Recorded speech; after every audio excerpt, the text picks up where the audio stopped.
Good evening, എല്ലാവർക്കും നമസ്കാരം. ആഹ് ഇന്ന് സൈക്കോളജി ബേസ്ഡ് ആയിട്ടുള്ളൊരു സെഷനാണ്. ട്രാൻസാക്ഷൻ അനാലിസിസ് എന്ന് പറയുന്ന മനോഹരമായ ഒരു തെറാപ്പിയെ കുറിച്ചാണ് ഇന്നത്തെ സെഷൻ. സെഷൻ ടൈറ്റിൽ ഇങ്ങനെയാണ്: എ പ്രിവെന്റീവ് തെറാപ്പി. നമ്മൾ അനേകം തെറാപ്പികൾ കണ്ടിട്ടുണ്ട്. ഇഷ്ടംപോലെ തെറാപ്പികളെ കുറിച്ച് നമുക്ക് വളരെ വ്യക്തമായ അറിവുകളുണ്ട്. പല പേരിൽ പലതരത്തിലുള്ള തെറാപ്പികൾ നമ്മൾ ഉപയോഗിക്കാറുമുണ്ട്. അപ്പോൾ അതിൽ ചില തെറാപ്പികളുടെ പേര് ഇതൊക്കെയാണ്: CBT, കോഗ്നിറ്റീവ് ബിഹേവിയർ തെറാപ്പി. അത് തന്നെ ബിഹേവിയർ തെറാപ്പി ഉണ്ട്, REBT ഉണ്ട്. അങ്ങനെ പലതരം തെറാപ്പികളുടെ ഒരു കോമ്പിനേഷൻ. അതുപോലെ തന്നെ ട്രോമ ബേസ്ഡ് ആയിട്ടുള്ള തെറാപ്പികൾ. നമുക്കറിയാം, മനസ്സിന്റെ സങ്കടം, വിഷമം, അതിനെ പ്രത്യേകം അഡ്രസ്സ് ചെയ്യുന്ന പലതരം തെറാപ്പികളുണ്ട്. ഗ്രീഫ് തെറാപ്പി ഉണ്ട്, അങ്ങനെയുള്ള തെറാപ്പികൾ. അതുപോലെ തന്നെ ഗസ്റ്റാൾട്ട് വളരെ പ്രസിദ്ധമായ ഒരു തെറാപ്പിയാണ്.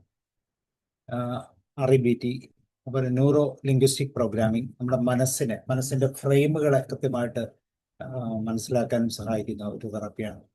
പിന്നെ നമുക്ക് കപ്പിൾ തെറാപ്പി, ഫാമിലി തെറാപ്പി, ഇങ്ങനെ പലതരം തെറാപ്പികൾ നമുക്ക് നമ്മുടെ മുമ്പിലുണ്ട്. ഇങ്ങനെ പലതരം തെറാപ്പികളെ കുറിച്ച് നമ്മൾ അറിഞ്ഞിട്ടുണ്ട്.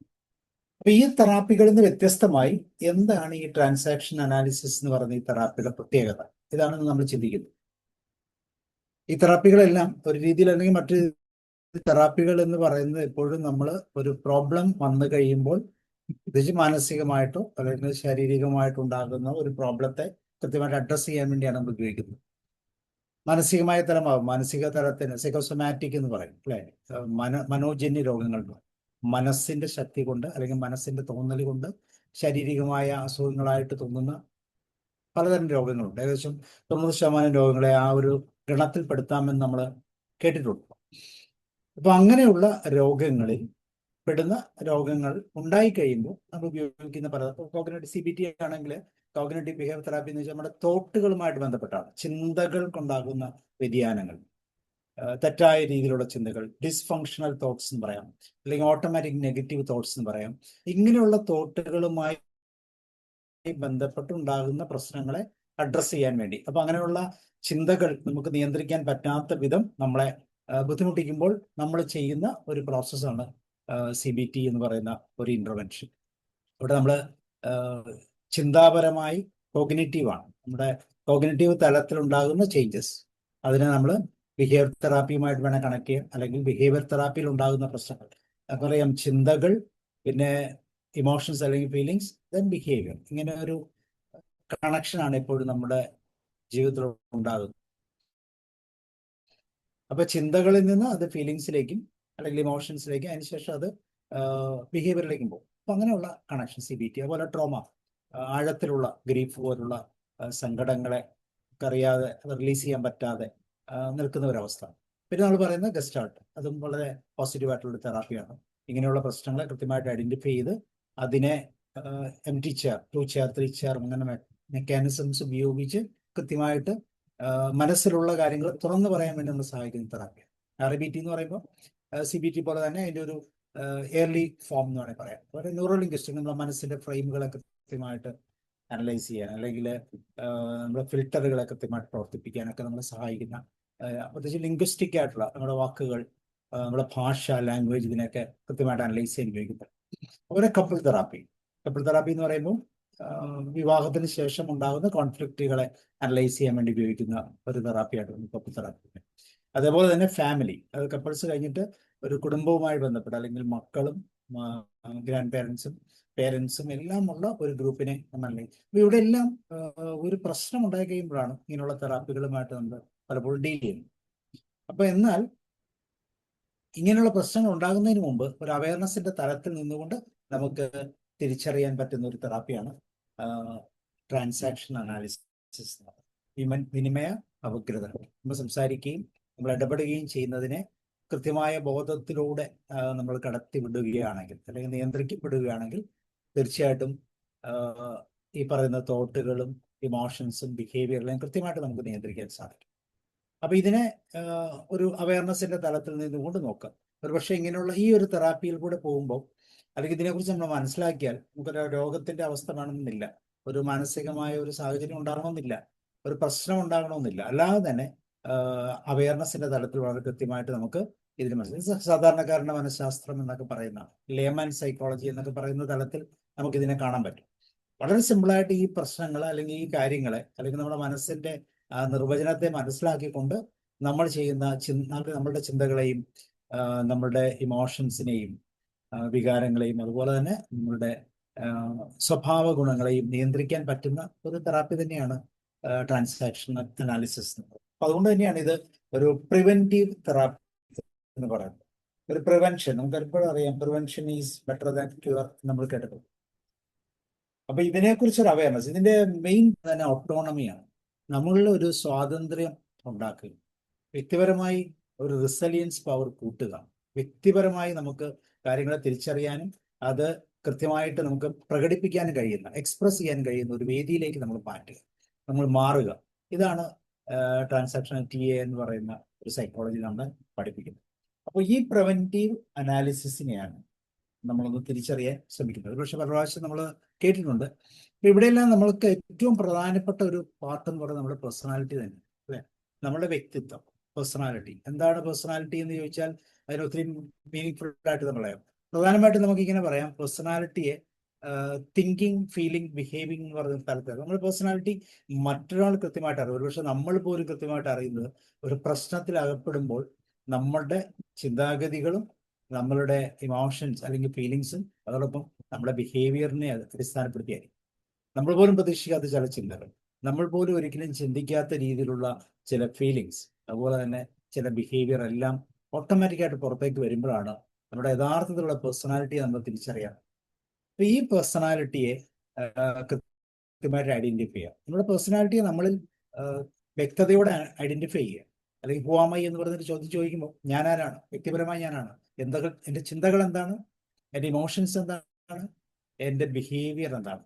അത് സാധാരണ ഒരു അവസ്ഥയിലല്ല, ഒരു പ്രശ്നമുള്ള അവസ്ഥയിൽ അല്ലെങ്കിൽ നമുക്കൊരു മാനസികമായ ഒരു സ്ട്രെസ് അനുഭവിക്കപ്പെടുന്ന ആ നിമിഷത്തിൽ ഈ പറയുന്ന ചിന്തകളിലും ഫീലിങ്സിനും ബിഹേവിയറിലും ഉണ്ടാകുന്ന ചേഞ്ചസിനെ, അത് എത്രമാത്രം നമ്മൾ പ്രതീക്ഷിച്ചതിൽ നിന്നും മോശമായ അവസ്ഥയിലേക്ക് പോകുന്നുണ്ട്, അതേപോലെ തന്നെ എത്രമായി അത് നമ്മളെ അഫക്റ്റ് ചെയ്യുന്നുണ്ട്, ഇങ്ങനെയുള്ള കാര്യങ്ങളെ കുറിച്ചൊക്കെയുള്ള ഒരു പവർ, അല്ലെങ്കിൽ നമ്മൾ എത്രയും പെട്ടെന്ന് തിരിച്ചു വരിക, നമ്മുടെ ആ ഹോമിയോസ്റ്റാസിസിലേക്ക്, സന്തുലിതാവസ്ഥയിലേക്ക് തിരിച്ചു വരുന്ന അവസ്ഥ, അത് നമ്മുടെ റെസിലിയൻസ് എന്നൊക്കെ വേണമെങ്കിൽ പറയാം. അപ്പോൾ ഒരു പ്രശ്നമുണ്ടാകും. നോർമലി നമ്മുടെ തിങ്കിങ്ങും ഫീലിങ്സും ബിഹേവിയറൊക്കെ വളരെ പോസിറ്റീവ് ആയിരിക്കും, അതിന് വലിയ പ്രോബ്ലം ഉണ്ടാകണമെന്നില്ല. പക്ഷേ ചില പ്രത്യേക സാഹചര്യങ്ങൾ, അത് ചുറ്റുപാടും പുറത്തുനിന്ന് വരുന്ന ട്രിഗേഴ്സ് ആണ്, എക്സ്റ്റേണൽ ട്രിഗേഴ്സ് ആണ്. കൃത്യമായിട്ട് നമുക്ക് പറയാൻ പറ്റത്തില്ല എന്താണ് അല്ലെങ്കിൽ എങ്ങനെയാണ് ആ ഒരു പെർട്ടിക്കുലർ അവസ്ഥ അല്ലെങ്കിൽ ട്രിഗറിൽ നമ്മൾ എങ്ങനെ റിയാക്ട് ചെയ്യും. ചിന്തകളുടെയും ഫീലിങ്സിന്റെയും ബിഹേവിയറിന്റെയും തലത്തിൽ നമ്മൾ എങ്ങനെയാണ് കൃത്യമായിട്ട് നമ്മൾ പ്രവർത്തിക്കുന്നത്, അല്ലെങ്കിൽ നമ്മൾ എങ്ങനെ റെസ്പോണ്ട് ചെയ്യും അല്ലെങ്കിൽ റിയാക്ട് ചെയ്യും എന്നുള്ളതിനെ കുറിച്ച് നമുക്കത്ര ഒരു ബോധ്യം കാണത്തില്ല. അവിടെയാണ് നമ്മൾ ഈ പറയുന്ന ട്രാൻസാക്ഷൻ അനാലിസിസ് എന്ന് പറയുന്ന പ്രിവെന്റീവ് മെക്കാനിസത്തിന്റെ ഇമ്പോർട്ടൻസ് എന്ന് പറയുന്നത്. ഈ നമുക്കറിയാം, നമുക്ക് ഏറ്റവും ഇമ്പോർട്ടൻറ്റ് പേഴ്സണാലിറ്റി തന്നെയാണ്. ഈ പേഴ്സണാലിറ്റിയിലൂടെയാണ് നമ്മുടെ റിലേഷൻഷിപ്പ് നമ്മുടെ പേഴ്സണൽ റിലേഷൻ ഉണ്ട്, സോഷ്യൽ റിലേഷൻ ഉണ്ട്, ക്ലോസ് ആയിട്ടുള്ള റിലേഷൻഷിപ്പ് ഉണ്ട്. ഇങ്ങനെ പല റിലേഷൻഷിപ്പിലും ഒക്കെ ഈ ഒരു പ്രശ്നം നമ്മൾ ബാധിക്കാറുണ്ട്. പേഴ്സണാലിറ്റി എന്ന് പറയുമ്പോൾ തന്നെ നമ്മൾ ഇങ്ങനെ അതിനെ ഡിഫൈൻ ചെയ്യാം. Personality refers to unique and characteristic pattern of individuals, thinking, feeling and behaviour. ഇതെല്ലാം നമ്മുടെ മനസ്സിന്റെ ഘടകങ്ങളാണ്. മനസ്സിനെ നമ്മളിങ്ങനെ സ്ട്രക്ചർ ആക്കിയിട്ടുണ്ട്, അല്ലെങ്കിൽ ഇതിന്റെ ഇന്റേണൽ സ്ട്രക്ചറിനെ നമുക്ക് ഇങ്ങനെ ആക്കാം. തോട്ട്സ് ആൻഡ് ഫീലിങ്സ്, അതിന്റെ എക്സ്റ്റേണൽ പാർട്ട് ബിഹേവിയർ ആണ്. ഇപ്പൊ ഞാൻ സംസാരിക്കുമ്പോൾ ഞാൻ എന്താണ് സംസാരിക്കുന്നത്, അല്ലെങ്കിൽ എൻ്റെ മനസ്സിന്റെ ഫീലിങ്സ് അല്ലെങ്കിൽ എൻ്റെ ഇമോഷൻസ് എന്താണെന്ന്, അല്ലെങ്കിൽ തോട്ടുകൾ എന്താണെന്ന് കൃത്യമായിട്ട് നമുക്ക് ചിന്തിക്കാൻ പറ്റത്തില്ല. പക്ഷെ ബിഹേവിയർ വളരെ കൃത്യമായിട്ട് നമുക്ക് പുറത്തുനിന്ന് കാണാൻ പറ്റും. അതൊരു എക്സ്റ്റേണൽ പാർട്ടാണ്. അപ്പൊ ഈ രണ്ട് പാർട്ടുകൾ, അല്ലെങ്കിൽ ഇതാണ് മനസ്സെന്ന് പറയുന്നത്. അപ്പൊ മനസ്സിനെ ഇത്ര മനോഹരമായിട്ട് നിർവചിച്ചിരിക്കുന്ന മറ്റൊരു സൈക്കോളജിക്കൽ തിയറി ഉണ്ടോ എന്ന് ചോദിച്ചത് സംശയമാണ്. നമുക്കറിയാം, സിഗ്മണ്ട് ഫ്രോയിഡിന്റെ ഇഡ്, ഈഗോ, സൂപ്പർ ഈഗോ എന്നൊക്കെ പറയുന്ന ആ ഒരു സിസ്റ്റത്തിൽ നിന്ന് വ്യത്യസ്തമായി നമ്മുടെ മനസ്സിൻ്റെ അകത്ത് 3 സ്റ്റേജുകളുണ്ട്, അല്ലെങ്കിൽ തോട്ട്സിന്റെയും ഫീലിങ്സിന്റെയും ബിഹേവിയർ അടങ്ങിയിട്ടുള്ള 3 ഈഗോ സ്റ്റേറ്റുകൾ ഉണ്ടെന്ന് കൃത്യമായിട്ട് എറിക് ബെൻ എന്ന് പറയുന്ന സൈക്കോളജിസ്റ്റ് വളരെ കൃത്യമായിട്ട് എക്സ്പ്ലെയിൻ ചെയ്തിട്ടുണ്ട്. അതിൽ പേരന്റ് ഈഗോ എന്നും അഡൽട്ട് ഈഗോ എന്നും ചൈൽഡ് ഈഗോ എന്നും പറയുന്ന 3 ഈഗോ ഉണ്ടെന്നും, ഈ 3 ഈഗോ സ്റ്റേജുകൾ ഇത് മനസ്സിന്റെ തലങ്ങളാണ്. ഇതിന്റെ അകത്ത് നമ്മൾ ആദ്യം പറഞ്ഞ 3 ഇന്റേണൽ പാർട്ടുകളുമുണ്ട്. ഏതാ? ഓരോ ഈഗോ സ്റ്റേറ്റിലും തോട്ട്സും ഫീലിങ്സും ബിഹേവിയറും. അപ്പൊ തോട്ട്സും ബിഹേവിയറും ഫീലിങ്സും അടങ്ങിയിരിക്കുന്ന 3 യൂണിറ്റുകൾ നമ്മളുടെ മനസ്സിന്റെ സ്ട്രക്ചറിലുണ്ട്. അതൊന്ന് പേരന്റ് ഈഗോയാണ്, 2 അഡൽട്ട് ആണ്, അടുത്തത് ചൈൽഡാണ്. അപ്പൊ ഈ 3 ഈഗോ സ്റ്റേറ്റുകളിൽ നിന്നുകൊണ്ടാണ് നമ്മുടെ എല്ലാ ട്രാൻസാക്ഷൻസും മുന്നോട്ട് പോകുന്നത്, നമ്മുടെ എല്ലാ വിനിമയങ്ങളും മുന്നിൽ നിൽക്കുന്നത്. അപ്പൊ നമ്മൾ സംസാരിക്കുമ്പോൾ നമ്മുടെ മുമ്പിൽ നിൽക്കുന്ന വ്യക്തിയോട് നമ്മൾ കമ്മ്യൂണിക്കേറ്റ് ചെയ്യുമ്പോൾ ഈ 3 തരത്തിലുള്ള ഏതെങ്കിലും ഒരു ഈഗോ സ്റ്റേറ്റിനുള്ളിലായിരിക്കും നമ്മൾ നിൽക്കുന്നത്. ആ ഈഗോ സ്റ്റേറ്റിൽ നിന്ന് പ്രകടമായ രീതിയിലുള്ള റെസ്പോൺസുകളായിരിക്കും, അല്ലെങ്കിൽ റിയാക്ഷൻസ് ആയിരിക്കും പൊതുവെ നമ്മുടെ ഭാഗത്തുണ്ടാകുന്നത്. അപ്പൊ എവിടെയൊക്കെയാണ് ഈ പേരന്റ് ഈഗോ സ്റ്റേറ്റ് സംഭവിക്കുക, അല്ലെങ്കിൽ എന്തൊക്കെയാണ് പേരന്റ് ഈഗോ സ്റ്റേറ്റിൽ സംഭവിക്കുന്നത്, അഡൽട്ടിൽ സംഭവിക്കുന്നത്, ചൈൽഡിൽ സംഭവിക്കുന്നതെന്ന് തിരിച്ചറിഞ്ഞാൽ തീർച്ചയായും നമുക്ക് കമ്മ്യൂണിക്കേറ്റ് ചെയ്യാൻ ഒരു നിയന്ത്രണം നമുക്ക് കൊണ്ടുവരാം. ഏതൊക്കെ രീതിയിൽ, അല്ലെങ്കിൽ നമ്മുടെ മുമ്പിൽ നിൽക്കുന്ന വ്യക്തിയോട് അവരുടെ ഈഗോ സ്റ്റേറ്റ് മനസ്സിലാക്കിക്കൊണ്ട് സംസാരിക്കാനുള്ള ഒരു കപ്പാസിറ്റി നമുക്ക് ഡെവലപ്പ് ചെയ്യാൻ തീർച്ചയായിട്ടും ഈ അവയർനെസ് പഠനം, ഇത് ഞാൻ പറഞ്ഞ ഓട്ടോണമിയാണ് ഇതിന്റെ ലക്ഷ്യം, സ്വാതന്ത്ര്യമാണ്. എങ്ങനെയാണ് സ്വാതന്ത്ര്യത്തിലേക്ക് വരുന്നത്? സ്വാതന്ത്ര്യത്തിലേക്ക് വരണമെങ്കിൽ നമ്മുടെ 3 പാർട്ടുകൾ നമ്മൾ പറഞ്ഞു. നമ്മുടെ പേഴ്സണാലിറ്റിയുടെ ഏറ്റവും പ്രധാനപ്പെട്ട 3 പാർട്ടായ തിങ്കിങ്, ഫീലിംഗ് ആൻഡ് ബിഹേവിങ്, ഇതിനെ നമ്മൾ നിയന്ത്രിക്കണം. എങ്ങനെ നിയന്ത്രിക്കാൻ പറ്റും? ഏറ്റവും ഓപ്റ്റിമലായ രീതിയിൽ നിയന്ത്രിക്കും. ആ സാഹചര്യത്തിനനുസരിച്ച്, ഒരുപക്ഷെ സാഹചര്യത്തിന്റെ കോൺസിക്വൻസസ് അനുസരിച്ച് നമ്മൾ അതിനെ നിയന്ത്രിക്കാൻ പഠിക്കണം. പലപ്പോഴും നമ്മൾ ശ്രദ്ധിച്ചു നോക്കി അറിയാം, വളരെ റെസ്പോൺസിബിലിറ്റി ഉള്ള ഒരു ഏരിയയിൽ നമ്മൾ വർക്ക് ചെയ്യുമ്പോൾ വളരെ ജാഗ്രതയോടെ പെരുമാറണം. ഇപ്പൊ നമ്മളൊരു പോലീസ് സ്റ്റേഷന്റെ പരിസരത്താണെങ്കിൽ, പോലീസ് സ്റ്റേഷനിലാണ് നിൽക്കുന്നതെങ്കിൽ നമ്മൾ സ്വല്പം ശ്രദ്ധയാണ്. ഒരു കോടതിയുടെ തലത്തിലാണെങ്കിൽ നമ്മൾ കൂടുതൽ ശ്രദ്ധാലുവാണ്. കാരണം അവിടുന്ന് ഉണ്ടാകാവുന്ന പ്രത്യാഘാതങ്ങളെ കുറിച്ച് നമുക്ക് വളരെ കൃത്യമായിട്ട് അറിയാം. അവിടെ അവിടെ നമ്മുടെ മാനേഴ്സ്, നമ്മളുടെ കുട്ടികൾക്കൊക്കെ പ്രത്യേകതയുണ്ടാകും. നമ്മൾ എങ്ങനെയാണ് ബിഹേവ് ചെയ്യുന്നത് നമുക്ക് വ്യക്തമായിട്ട് അറിയാം. ഏതൊക്കെ രീതിയിൽ ഫീൽ ചെയ്യണമെന്ന് അറിയാം. എന്തൊക്കെ ചിന്തകളിലൂടെ നമുക്ക് കടന്നു പോകണമെന്ന് അറിയാം. പക്ഷെ ഒരു സാധാരണ സംവിധാനത്തിൽ, അല്ലെങ്കിൽ നമ്മുടെ വീടുകളിലോ അല്ലെങ്കിൽ ഒരു സമൂഹത്തിന്റെ തലങ്ങളിലോ ഒക്കെ പലപ്പോഴും പെട്ടെന്നുണ്ടാകുന്ന സ്പോണ്ടേനിയസ് റിയാക്ഷന് നമ്മൾ കൊടുക്കുന്ന റെസ്പോൺസ് വളരെ മോശമായി. അവിടെ ഈ തിങ്കിങ്ങും ബിഹേവിങ്ങും ഫീലിങ്ങും എല്ലാം ഒരുപക്ഷെ വഴി വിട്ടുപോകും. അവിടെ ഒരു നിയന്ത്രണം ആവശ്യമാണ്. ഈ നിയന്ത്രണത്തെയാണ് നമ്മൾ ഈ ഈഗോ സ്റ്റേറ്റിലൂടെ നിർവഹിക്കാൻ ശ്രമിക്കുന്നത്. അപ്പൊ അതുകൊണ്ട് തന്നെ ഈ ഈഗോ സ്റ്റേറ്റുകളിലൂടെ നമ്മളുടെ യാത്രയെ സുഗമമാക്കിയാൽ, അല്ലെങ്കിൽ നമ്മളുടെ കമ്മ്യൂണിക്കേഷനെ സുഗമമാക്കിയാൽ ഒരുപക്ഷെ നമുക്ക് വളരെ കൃത്യമായ രീതിയിൽ ശ്രദ്ധയോടെ മുന്നോട്ട് പോകാൻ സാധിക്കുമെന്നുള്ളതാണ് ഈ പ്രിവെന്റീവ് തെറാപ്പിയുടെ പ്രത്യേകത. അപ്പൊ ഞാനത് പറഞ്ഞു, പ്രിവെന്റീവ് ആണ്. കാരണം നമ്മൾക്ക് നമ്മുടെ മുമ്പിലുള്ള സാഹചര്യങ്ങളെ മുന്നിൽ കണ്ടുകൊണ്ട്, അപ്പൊ നമ്മളൊരു ചെസ്സ് കളിക്കുകയാണെങ്കിൽ ആ ചെസ്സ് കളിക്കുമ്പോൾ നമ്മുടെ കരുക്കൾ നഷ്ടപ്പെടാതെ, എന്നാൽ മറ്റുള്ള എതിരാളി കരുക്കളെ ആക്രമിക്കാൻ പറ്റുന്ന രീതിയിലുള്ള ഒരു സ്ട്രാറ്റജി നമ്മളെപ്പോഴും ഉപയോഗിക്കാറുണ്ട്. ഇതേ സ്ട്രാറ്റജി നമുക്ക് എവിടെ ഉപയോഗിക്കാം? നമ്മുടെ ലൈഫിൽ, നമ്മളുടെ ചിന്തകളിലും, അതുപോലെ തന്നെ നമ്മളുടെ ഫീലിങ്സിലും, നമ്മുടെ ബിഹേവിയറിലും ഉപയോഗിക്കാൻ പറ്റും. അതാണ് അവയർനെസിന്റെ തലത്തിലാണ്. കാരണം ഇതൊരു പ്രശ്നത്തിൽ അകപ്പെട്ടതിന് ശേഷം ആകണമെന്നില്ല. കാരണം ഈ പ്രോസസ്സുകളെല്ലാം വളരെ സിമ്പിളാണ്. ഇതിന്റെ എല്ലാ ഐഡിയോളജീസും നമ്മുടെ ഡെയിലി ലൈഫിൽ നമ്മൾ ചെയ്യുന്നതാണ്. അതുകൊണ്ട് തന്നെ നമുക്ക് മനസ്സിലാക്കാൻ വളരെ എളുപ്പമാണ്. ഇപ്പൊ എന്താണ് പേരന്റ്, എന്താണ് അഡൽട്ട്, എന്താണ് ചൈൽഡ് എന്ന് ഏത് കോണ്ടെക്സ്റ്റ് എടുത്ത് പരിശോധിച്ചാലും നമുക്കറിയാൻ പറ്റും. പല കോണ്ടെക്സ്റ്റുകളെ നമുക്ക് ആ രീതിയിൽ കൺസിഡർ ചെയ്യാനും പറ്റും. പ്രത്യേകിച്ച് നമ്മുടെ ഫാമിലി ലൈഫിൽ, അല്ലെങ്കിൽ ഡെയിലി ലൈഫിൽ, സോഷ്യൽ ലൈഫിലൊക്കെ ഒത്തിരി കോൺഫ്ലിക്റ്റുകൾ നമ്മൾ കാണാറുണ്ട്. പക്ഷെ നമുക്ക് പേഴ്സണലായിട്ടും കാണാറുണ്ട്, അല്ലെങ്കിൽ തന്നെ വ്യക്തിപരമായി അല്ലെങ്കിൽ മറ്റുള്ളവരുടെ തലങ്ങളിൽ നിന്ന് നമുക്ക് കാണാൻ പറ്റും.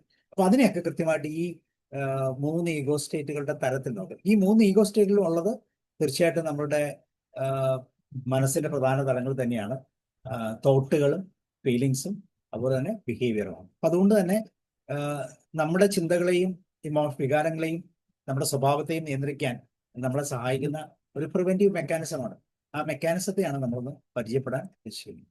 ഇവിടെ പേരന്റ് ഈഗോ സ്റ്റേറ്റ് എന്ന് പറയുമ്പോൾ, പേരന്റ് എന്ന് പറയുന്ന ആ വാക്ക് പറയുമ്പോൾ തന്നെ ശ്രദ്ധിച്ചു നോക്കാം, പേരൻസിൽ നിന്ന് നമുക്ക് സ്വീകരിക്കാൻ പറ്റുന്ന അറിവുകളുടെ ഒരു തരം, അല്ലെങ്കിൽ ഈഗോ സ്റ്റേറ്റിന്റെ ഒരു പാറ്റേൺ.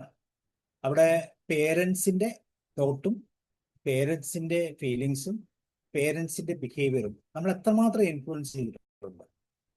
അപ്പൊ നമുക്ക് പേരൻസ് എപ്പോഴും ഉണ്ട്, മാതാപിതാക്കളുണ്ട്, അല്ലെങ്കിൽ കെയർ ഗീവേഴ്സ് ഉണ്ട്, ഗ്രാൻഡ് പേരൻസ് ഉണ്ട്.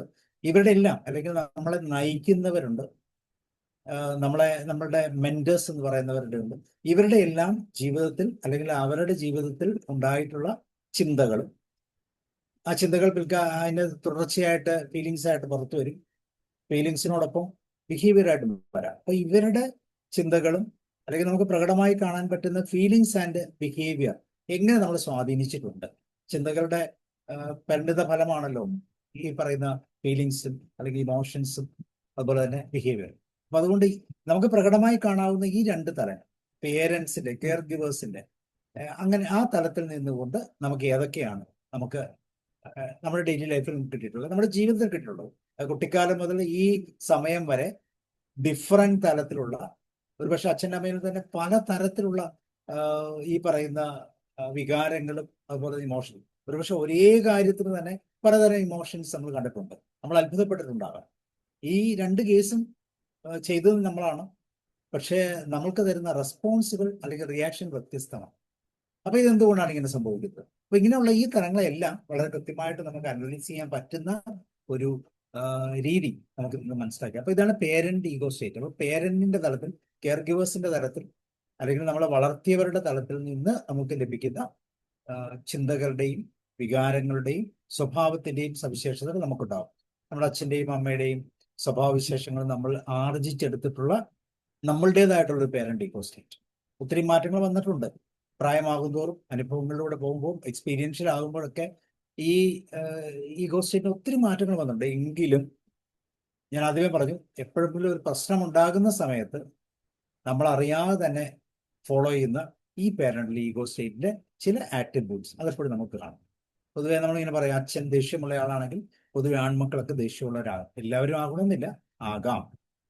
അതുപോലെ തന്നെ അമ്മ സങ്കടത്തെ കൃത്യമായിട്ട് എക്സ്പ്രസ് ചെയ്യുന്ന ഒരാളാണെങ്കിൽ പെൺകുട്ടികൾ പൊതുവെ സങ്കടം എക്സ്പ്രസ് ചെയ്യുന്നവരായി. പൊതുവെ എല്ലാവരും അങ്ങനെ ആവണമെന്നില്ല.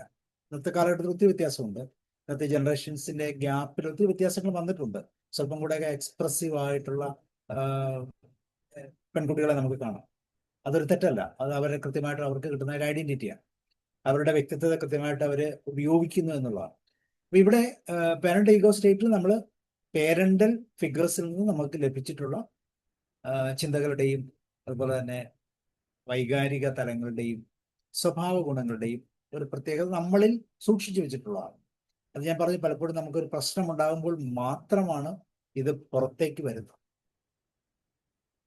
അതുകൊണ്ട് തന്നെ ആ പ്രശ്നം ഉണ്ടാകുമ്പോൾ നമ്മളുടെ സ്വഭാവവിശേഷങ്ങൾ അല്ലെങ്കിൽ ഈ വ്യക്തിത്വത്തിന്റെ ഈ തലങ്ങൾ എങ്ങനെ മാറുന്നു എന്ന് തിരിച്ചറിയേണ്ടത് വളരെ അത്യാവശ്യം. ഇവിടെയാണ് ഈ പ്രിവെന്റീവ് തെറാപ്പി നമ്മളെ സഹായിക്കുന്നത്. എങ്ങനെയൊക്കെ സഹായിക്കും? വ്യത്യസ്തമായി, എന്ന് വെച്ചാൽ നമ്മുടെ സാധാരണ രീതിയിൽ നിന്ന് വ്യത്യസ്തമായി ഒരു പ്രശ്നത്തെ നമ്മൾ അഭിമുഖീകരിക്കുമ്പോൾ എങ്ങനെയാണ് നമ്മൾ നമ്മളുടെ ഈ പറയുന്ന 3 വ്യക്തിത്വത്തിന്റെ തലങ്ങളെ ഉപയോഗിക്കുന്നത്. നമ്മുടെ ചിന്തകളെയും നമ്മളുടെ വികാരങ്ങളെയും സ്വഭാവങ്ങളെയും എങ്ങനെയാണ് ഉപയോഗിക്കുന്നത്, പ്രകടിപ്പിക്കുന്നത്, അത് എത്രമാത്രം നമുക്ക് പ്രശ്നങ്ങൾ ഉണ്ടാക്കുന്നുണ്ട് എന്ന് നമ്മൾ തിരിച്ചറിയുക എന്നുള്ളതാണ് ഈ അവയർനെസിന്റെ ആദ്യത്തെ പാഠം. ഇതുപോലെ മറ്റൊരു സ്റ്റേറ്റ് ആണ് child ego state. Child ego state എന്ന് വെച്ചാൽ നമ്മുടെ കുട്ടികളായിരിക്കുന്ന സമയത്ത് നമ്മൾ പെർസീവ് ചെയ്തിട്ടുള്ള കാര്യങ്ങൾ. പേരന്റ് ഈഗോ സ്റ്റേറ്റിൽ നമുക്ക് കുറേ കാര്യങ്ങൾ കിട്ടിയിട്ടുണ്ട്. അത് അതുപോലെയല്ല നമ്മൾ പെർസീവ് ചെയ്യുന്നത്. നമ്മളുടേതായ രീതിയിൽ അതിനെ പെർസീവ് ചെയ്യുന്നു. അപ്പൊ ചൈൽഡ് എന്ന നിലയിൽ ആ ഇപ്പോൾ നമ്മൾ പറഞ്ഞ വ്യക്തിത്വത്തിന്റെ 3 ഘടകങ്ങൾ നമ്മൾ എങ്ങനെയാണ് പെർസീവ് ചെയ്യുന്നത്. അവിടെയും ചിന്തകളും വികാരങ്ങളും സ്വഭാവങ്ങളുമാണ്. കുട്ടിയുടെ തലത്തിൽ നിന്നുകൊണ്ട് നമ്മളെപ്പോഴും കുട്ടിത്തലത്തിൽ നിൽക്കുന്നവരാണ്, അല്ലെ? ഒരു ചൈൽഡ് ലൈക്ക് ക്യാരക്ടറിസ്റ്റിക്സ് ഇപ്പോഴും നമുക്കുണ്ട്. ഈ 3 ഈഗോ സ്റ്റേറ്റ് മാറി മാറി വരാം.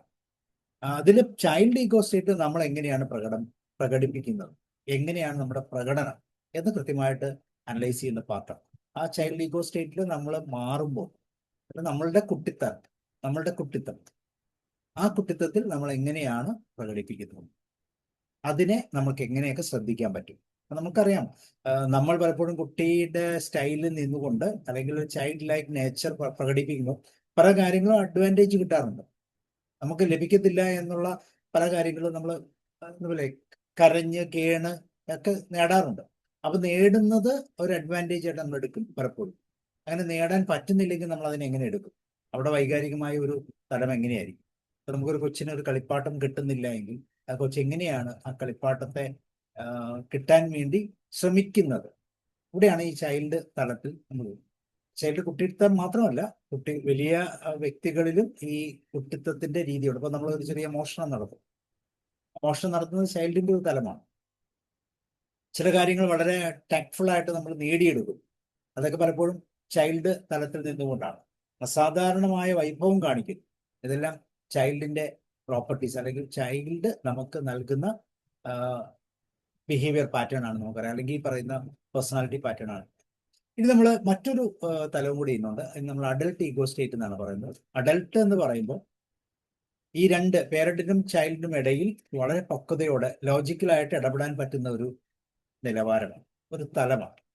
അപ്പൊ ഇവിടെ തോട്ട്സും ബിഹേവിയറും അതുപോലെ തന്നെ ഇമോഷൻസും ഉണ്ട്. പക്ഷെ അവിടെ കൂടുതൽ പക്വമായ, വളരെ റീസണബിൾ ആയിട്ടുള്ള, ലോജിക്കൽ ആയിട്ടുള്ള ഒരു തലത്തിലാണ് അവിടെ സമീപിക്കുന്നത്. അപ്പൊ അതുകൊണ്ട് തന്നെ നമ്മൾ പറയുന്നത് ഇങ്ങനെയാണ്: ഈ അഡൽട്ടിന്റെ തലത്തിൽ നിന്ന് പേരന്റ് ആകാനും ചൈൽഡ് ആകാനും നമ്മൾ പഠിച്ചാൽ, അഡൽട്ട് എന്ന് പറയുന്നത് വളരെ വിരസമായ ഒരു തലമാണ്. കാരണം കാര്യങ്ങളെ കൃത്യമായിട്ട് മനസ്സിലാക്കി ഒട്ടും ചൈൽഡിന്റെയോ പേരന്റിന്റെയോ തലങ്ങളില്ലാതെ വളരെ ശ്രദ്ധയോടെ കൈകാര്യം ചെയ്യുന്നൊരു തലമാണ് അഡൽട്ടിന്റെ തലം. അപ്പൊ അതുകൊണ്ട് തന്നെ അവിടെ പലപ്പോഴും കാര്യങ്ങൾ നേടാനോ അല്ലെങ്കിൽ ക്രിയാത്മകമായ റിസൾട്ട് ഉണ്ടാക്കാനോ ഒന്നും ചിലപ്പോൾ അഡൽട്ടിന് സാധിച്ചെന്നിരിക്കുന്നില്ല. കാരണം ചിന്തയുടെ ഒരു മൂർത്തഭാവം എന്നൊക്കെ പറയാം. എന്നാൽ അതിൽ നിന്ന് വ്യത്യസ്തമായി പേരന്റിന്റെയോ ചൈൽഡിന്റെയോ തലത്തിൽ നിന്നാണ് പല കാര്യങ്ങളും നമ്മൾ നേടിയെടുക്കുന്നത്. അപ്പൊ ഇങ്ങനെ നേടിയെടുക്കണമെങ്കിൽ അഡൽട്ടിന്റെ ഒരു നിയന്ത്രണത്തിൽ വേണം അത് ചെയ്യാൻ എന്നുള്ളതാണ് ഈ പ്രിവെന്റീവ് തെറാപ്പിയുടെ പ്രത്യേകത. അപ്പൊ അഡൽട്ടിന്റെ തലത്തിൽ നിന്നുകൊണ്ട് അവിടെ പക്വത വേണം, കാര്യങ്ങളെ കൃത്യമായിട്ട് അനലൈസ് ചെയ്യണം, ചെയ്യാൻ പോകുന്നതും ഇതിനു മുമ്പ് ചെയ്തതുമായ കാര്യങ്ങളെക്കുറിച്ച് വിശകലനം നടത്തണം, കോസ് ആൻഡ് ഇഫക്റ്റ് അത് കൃത്യമായിട്ട് മനസ്സിലാക്കിയിട്ട് വേണം പറയാൻ. നമ്മൾ ആരോടെങ്കിലുമൊക്കെ എന്തെങ്കിലുമൊക്കെ ഉപദേശങ്ങൾ നേടുന്നുണ്ടെങ്കിൽ തീർച്ചയായിട്ടും അഡൽട്ടിനോടായിരിക്കും ചോദിക്കും. അത് വീണ്ടും വീണ്ടും ഒരാളോട് ചോദിക്കുന്നത് തീർച്ചയായിട്ടും അഡൽട്ട് നമ്മളെ സംബന്ധിച്ച് വളരെ പക്വമായ ഒരു അഡൽട്ടാണ്, കൃത്യമായ കാര്യങ്ങൾ പറഞ്ഞു തരുന്ന ഒരു അഡൽട്ടാണ്. അതുകൊണ്ട് ഈ അഡൽട്ടിന്റെ തലത്തിൽ നിന്നുകൊണ്ട് എന്നുവെച്ചാൽ എല്ലാ കാര്യങ്ങളെയും കൃത്യമായി ചിന്തിച്ച് മനസ്സിലാക്കി സമയമെടുത്തതിനെ അനലൈസ് ചെയ്തിട്ട് വേണം പേരന്റിന്റെയും ചൈൽഡിന്റെയും ഈഗോ സ്റ്റേറ്റിലൂടെ കാര്യങ്ങൾ അല്ലെങ്കിൽ നമ്മുടെ ജീവിതം മുന്നോട്ട് കൊണ്ടുപോകും. ഇപ്പോൾ പേരന്റിന്റെ ഈഗോ സ്റ്റേറ്റ് എന്ന് പറയുന്നത് ഒരു ഡോമിനന്റ് ആണ്. കാരണം അങ്ങനെ ഒരു ഡോമിനൻസ് ഉണ്ടെങ്കിൽ മാത്രമേ നമുക്ക് മറ്റുള്ളവരെ നിയന്ത്രിച്ച് പോകാൻ പറ്റൂ. ഒരു അധ്യാപകൻ, ഒരു ഹെഡ് മാസ്റ്റർ, ഒരു പോലീസ് ഓഫീസർ, അല്ലെ, അച്ഛൻ, അമ്മ, ഇവർക്കെല്ലാവർക്കും ഉണ്ടാകേണ്ട ഒരു ഈഗോ സ്റ്റേറ്റ് ആണ്. ഒരു രാഷ്ട്രീയക്കാരൻ എപ്പോഴും നിയന്ത്രണത്തിൽ വരുത്തണമെങ്കിൽ പേരന്റിന്റെ ഈഗോ സ്റ്റേറ്റ് വേണം. പക്ഷെ അഡൽട്ട് ആണെങ്കിൽ നിയന്ത്രിക്കാനുള്ള മാനദണ്ഡങ്ങൾ ഉണ്ടാകണമെന്നില്ല. പക്ഷെ എങ്ങനെ നിയന്ത്രിക്കണം എന്ന് കൃത്യമായിട്ട് അഡൽട്ടിന് അറിയാം. പക്ഷെ അഡൽട്ടിനെ പ്രാക്ടിക്കലായിട്ട് വരണമെങ്കിൽ പേരന്റിന്റെ തലത്തിൽ നിന്ന് വേണം ചെയ്യാൻ. അതുപോലെ തന്നെ പലപ്പോഴും കാര്യങ്ങൾ നേടിയെടുക്കണമെങ്കിൽ ചൈൽഡിന്റെ ഒരു നേച്ചർ വേണം. അപ്പൊ അതിനെന്ത് വേണം? ചൈൽഡിന്റെ നേച്ചർ വേണമെങ്കിൽ തീർച്ചയായിട്ടും കൺട്രോൾഡ് ആയിട്ടൊരു ചൈൽഡിൽ നിന്നുകൊണ്ട് വേണം. അതിന് കൺട്രോൾഡ് എന്ന് പറഞ്ഞാൽ അത് അഡൽട്ട് കൺട്രോൾഡ് ആകും. അപ്പൊ ഈ പ്രിവെന്റീവ് തെറാപ്പിയുടെ ഏറ്റവും വലിയ പ്രത്യേകത നമുക്ക് നിയന്ത്രിക്കാൻ ഒരാളും, അത് നമ്മുടെ അഡൽട്ട് ഈഗോ സ്റ്റേറ്റ് ആണ്. അത് നമ്മൾ ഡെവലപ്പ് ചെയ്തുണ്ടാക്കേണ്ടതാണ്. അത് ഡെവലപ്പ് ചെയ്തുണ്ടാക്കിയ ഈ അഡൽട്ട് പക്ഷെ നമ്മുടെ ജീവിതത്തിലെ എക്സ്പീരിയൻസ് അല്ലെങ്കിൽ നമുക്ക് സ്വല്പം സൈലൻസ് ഒക്കെ വളരെ ഇമ്പോർട്ടൻ്റ് ആണ്. നമ്മുടെ കമ്മ്യൂണിക്കേഷനിലെ ഒരു സൈലൻസ്, സ്വല്പ സമയം എനിക്ക് വേണം എന്ന് നമുക്ക് പറയാൻ കഴിവുണ്ടെങ്കിൽ തീർച്ചയായിട്ടും നമുക്ക് അഡൽട്ട് നേച്ചറിലേക്ക് വരാനുള്ള ഏറ്റവും സാധ്യത. എടുത്തടിച്ച് ഉത്തരം പറയാതിരിക്കുക, അതൊക്കെ പേരന്റിന്റെ ഒരു രീതിയാണ്, അല്ലെങ്കിൽ ഒരു ചൈൽഡിന്റെ രീതിയാണെന്ന് പറയാം. എടുത്തടിച്ച് ഒരു കാര്യം ചോദിച്ചാൽ ഒട്ടനെ ആൻസർ പറയുക, ചിന്തിച്ച് കൃത്യമായിട്ട് ആലോചിച്ച് വരംവരായികളൊക്കെ കൃത്യമായിട്ട് മനസ്സിലാക്കി പറയണമെങ്കിൽ തീർച്ചയായിട്ടും നമുക്ക് സ്വല്പം സമയം വേണം. ആ സമയത്തിന്റെ ആനുകൂല്യത്തെ കൃത്യമായിട്ട് ഉപയോഗിക്കുന്ന ഒരു ഈഗോ സ്റ്റേറ്റ് ആണ് അഡൽട്ട്. അപ്പൊ ഈ അഡൽട്ടിന്റെ ഈഗോ സ്റ്റേറ്റിൽ നിന്നുകൊണ്ട് വേണം പേരന്റിന്റെ ഈഗോ സ്റ്റേറ്റിൽ. അത് കൺട്രോളിങ് ആണ്, അല്ലെങ്കിൽ അതിനെ നമ്മൾ പറയും നർച്ചറിങ് എന്ന് പറയും. ഈ ചൈൽഡ് എന്ന് പറഞ്ഞാൽ മറ്റു തലങ്ങളുണ്ട്. അപ്പൊ ഇതാണ് ഒരു പ്രിവെന്റീവ് തെറാപ്പിയുടെ ബേസ് രൂപം. 3 ഈഗോ സ്റ്റേറ്റുകൾ ഉണ്ടെന്ന് മനസ്സിലായി. ഈ 3 ഈഗോ സ്റ്റേറ്റുകളിലും 3 പ്രധാനപ്പെട്ട പേഴ്സണാലിറ്റിയുടെ ഭാഗങ്ങളുണ്ടെന്ന് മനസ്സിലായി. അത് നമ്മളുടെ തോട്ടുകളാണ്, ചിന്തകളാണ്, വികാരങ്ങളാണ്, ബിഹേവിയറാണ്. ഇതിനെ 3ഉം നിയന്ത്രിച്ചാൽ മാത്രമേ നമ്മുടെ മുമ്പിൽ നിൽക്കുന്ന വ്യക്തിയോട് നമ്മൾ കമ്മ്യൂണിക്കേറ്റ് ചെയ്യുമ്പോൾ കൂടുതൽ ഇഫക്റ്റീവായി കമ്മ്യൂണിക്കേറ്റ് ചെയ്യാൻ പറ്റും. അല്ലെങ്കിൽ നമ്മൾ ഒന്ന് പറയുമ്പോൾ ആ പറയുന്ന കാര്യങ്ങൾ നടക്കണം, അല്ലെങ്കിൽ അത് നമുക്ക് റിസൾട്ടായിട്ട് കിട്ടണമെങ്കിൽ ശ്രദ്ധാപൂർവം അതിനെ കൈകാര്യം ചെയ്യണം. നമ്മൾ അങ്ങോട്ടൊരു കാര്യം പറയുമ്പോൾ തിരിച്ച് നെഗറ്റീവായിട്ടുള്ള റെസ്പോൺസാണ് വരുന്നതെങ്കിൽ തീർച്ചയായിട്ടും അത് നമ്മളെ അഫക്റ്റ് ചെയ്യും. നമ്മുടെ സമയം കൊണ്ടും നമ്മുടെ മാനസിക തലത്തിനെയും നമ്മുടെ എനർജിയൊക്കെ അത് ബാധിക്കും. അത് വരാതിരിക്കാൻ നമ്മൾ എന്ത് ചെയ്യണം? തീർച്ചയായിട്ടും നമ്മൾ പറയുന്ന കാര്യങ്ങൾ കൃത്യതയോടെ പറയാം. വളരെ പെർഫെക്ഷനിസ്റ്റ് എന്ന് പറയുന്ന തലത്തിൽ പറയണം. എന്നാൽ അത് പറയുമ്പോൾ ഈ കേൾക്കുന്ന വ്യക്തിക്ക് അത് അംഗീകരിക്കാൻ പറ്റുകയും ചെയ്യും. അപ്പൊ കേൾക്കുന്ന വ്യക്തിയുടെ ആ ഈഗോ സ്റ്റേറ്റ്, അപ്പൊ ഒരുപക്ഷെ കേൾക്കുന്ന വ്യക്തി പേരന്റ് ആകാം, അല്ലെങ്കിൽ അഡൽട്ട് ആകാം, അല്ലെങ്കിൽ ചൈൽഡ് ആകാം. അപ്പൊ ഈ ഈഗോ സ്റ്റേറ്റ് ഏതാണെന്ന് കൃത്യമായിട്ട് തിരിച്ചറിഞ്ഞിട്ട് നമ്മൾ കമ്മ്യൂണിക്കേറ്റ് ചെയ്യുമ്പോൾ അഡൽട്ടിന്റെ നിയന്ത്രണത്തിൽ പേരന്റിനോട് സംസാരിക്കുമ്പോൾ പേരന്റായിട്ടോ അഡൽട്ടായിട്ടോ, ചൈൽഡിനോട് സംസാരിക്കുമ്പോൾ അഡൽട്ടായിട്ടോ ചൈൽഡായിട്ടോ ഒക്കെ നമുക്ക് കമ്മ്യൂണിക്കേറ്റ് ചെയ്യാം. ഒരുപക്ഷെ അത് ആ വ്യക്തി നമ്മൾ സംസാരിക്കുന്ന, നമ്മൾ ആരോടാണോ സംസാരിക്കുന്നത് ആ വ്യക്തി നമ്മൾ പറയുന്ന കാര്യങ്ങൾ, ഒരുപക്ഷെ നമ്മുടെ ഗസ്റ്ററും പോസ്റ്ററും നമ്മുടെ ടോൺ ഓഫ് വോയിസും എല്ലാം ഇതിൻ്റെ അകത്ത് ഒരു ഘടകമാണ് എന്ന് വേണം തിരിച്ചറിയാൻ. കേവലം നമ്മുടെ വാക്കുകൾ മാത്രമല്ല, 7% വാക്കുകൾ കമ്മ്യൂണിക്കേറ്റ് ചെയ്തത്. എന്നാൽ ബാക്കിയുള്ള ഭാഗം മുഴുവൻ നമ്മുടെ ബോഡി ലാംഗ്വേജും നമ്മുടെ ടോൺ ഓഫ് വോയിസും ഒക്കെ കമ്മ്യൂണിക്കേറ്റ് ചെയ്യുന്നുണ്ട്. അപ്പൊ അതുകൊണ്ട് തന്നെ നമ്മൾ സംസാരിക്കുന്ന ഒരു കാര്യം, അല്ലെങ്കിൽ നമ്മൾ കമ്മ്യൂണിക്കേറ്റ് ചെയ്യുന്ന എന്തും, അതൊരു നോട്ടമാണെങ്കിലും അതൊരു വാക്കാണെങ്കിലും വെർബൽ നോൺ വെർബൽ ഏത് കമ്മ്യൂണിക്കേഷൻ ആണെങ്കിലും റിസൾട്ട് നമുക്ക് പോസിറ്റീവായിട്ട് കിട്ടുന്ന രീതിയിൽ അഡൽട്ട് കൺട്രോൾഡ് ആയിട്ട് ഏത് വ്യക്തിയോട് സംസാരിക്കുന്ന ആ വ്യക്തിയുടെ ഈഗോ സ്റ്റേറ്റ് കൃത്യമായിട്ട് മനസ്സിലാക്കി കമ്മ്യൂണിക്കേറ്റ് ചെയ്യാനുള്ള ഒരു കഴിവാണ് ഈ പ്രിവെന്റീവ് തെറാപ്പിയിലൂടെ, ട്രാൻസാക്ഷൻ അനാലിസിലൂടെ നമുക്ക് ലഭിക്കുന്നത് എന്നുള്ളതാണ് പ്രത്യേകത. ഇവിടെ സ്വല്പം കൂടെ ഒന്ന് ഡീറ്റെയിൽഡ് അനലൈസ് ചെയ്താൽ ഈ 3 ഈഗോ സ്റ്റേറ്റിനെ നമുക്ക് സ്വല്പം കൂടെ ഡെപ്തിൽ വേണമെങ്കിൽ അനലൈസ് ചെയ്യും. നമ്മൾ പേരന്റ് എന്ന് പറഞ്ഞു, ചൈൽഡ് എന്ന് പറഞ്ഞു, അഡൽട്ട് എന്ന് പറഞ്ഞു. ബേസിക്കലി 3 ഈഗോ സ്റ്റേറ്റിലാണ് നമ്മൾ എടുക്കുന്നത്. ഈ 3 ഈഗോ സ്റ്റേറ്റ് എന്ന് വെച്ചാൽ 3ഉം നമ്മുടെ മനസ്സിന്റെ ഘടകങ്ങളാണ്. നമ്മൾ ഒരു സമയത്ത് അല്ലെങ്കിൽ മറ്റൊരു സമയത്ത് ഇതിലേതെങ്കിലും ഒരു ഈഗോ സ്റ്റേറ്റ് ഉപയോഗിച്ച് മാത്രമേ കമ്മ്യൂണിക്കേറ്റ് ചെയ്യുന്നുള്ളൂ. ഇതാണ് നമ്മളുടെ ഓട്ടോണമിയുടെ പാർട്ട്. നമ്മൾ എന്ത് വെച്ചാണ് അല്ലെങ്കിൽ ഏത് രീതിയിൽ കമ്മ്യൂണിക്കേറ്റ് ചെയ്താൽ നമുക്ക് പെർഫെക്റ്റ് റിസൾട്ട് കിട്ടും എന്ന് നമ്മൾ തിരിച്ചറിയാൻ നമുക്ക് പറ്റിയാൽ തീർച്ചയായിട്ടും ഇത് നമ്മുടെ ഡെയിലി ലൈഫിൽ നമ്മൾ ഉപയോഗിക്കുന്നുണ്ട്, അല്ലേ? നമുക്ക് പോസിറ്റീവായിട്ടൊരു കാര്യങ്ങൾ കിട്ടണമെങ്കിൽ താണ് കേണ് അപേക്ഷിച്ച് നമ്മൾ ചെയ്യാറുണ്ട്.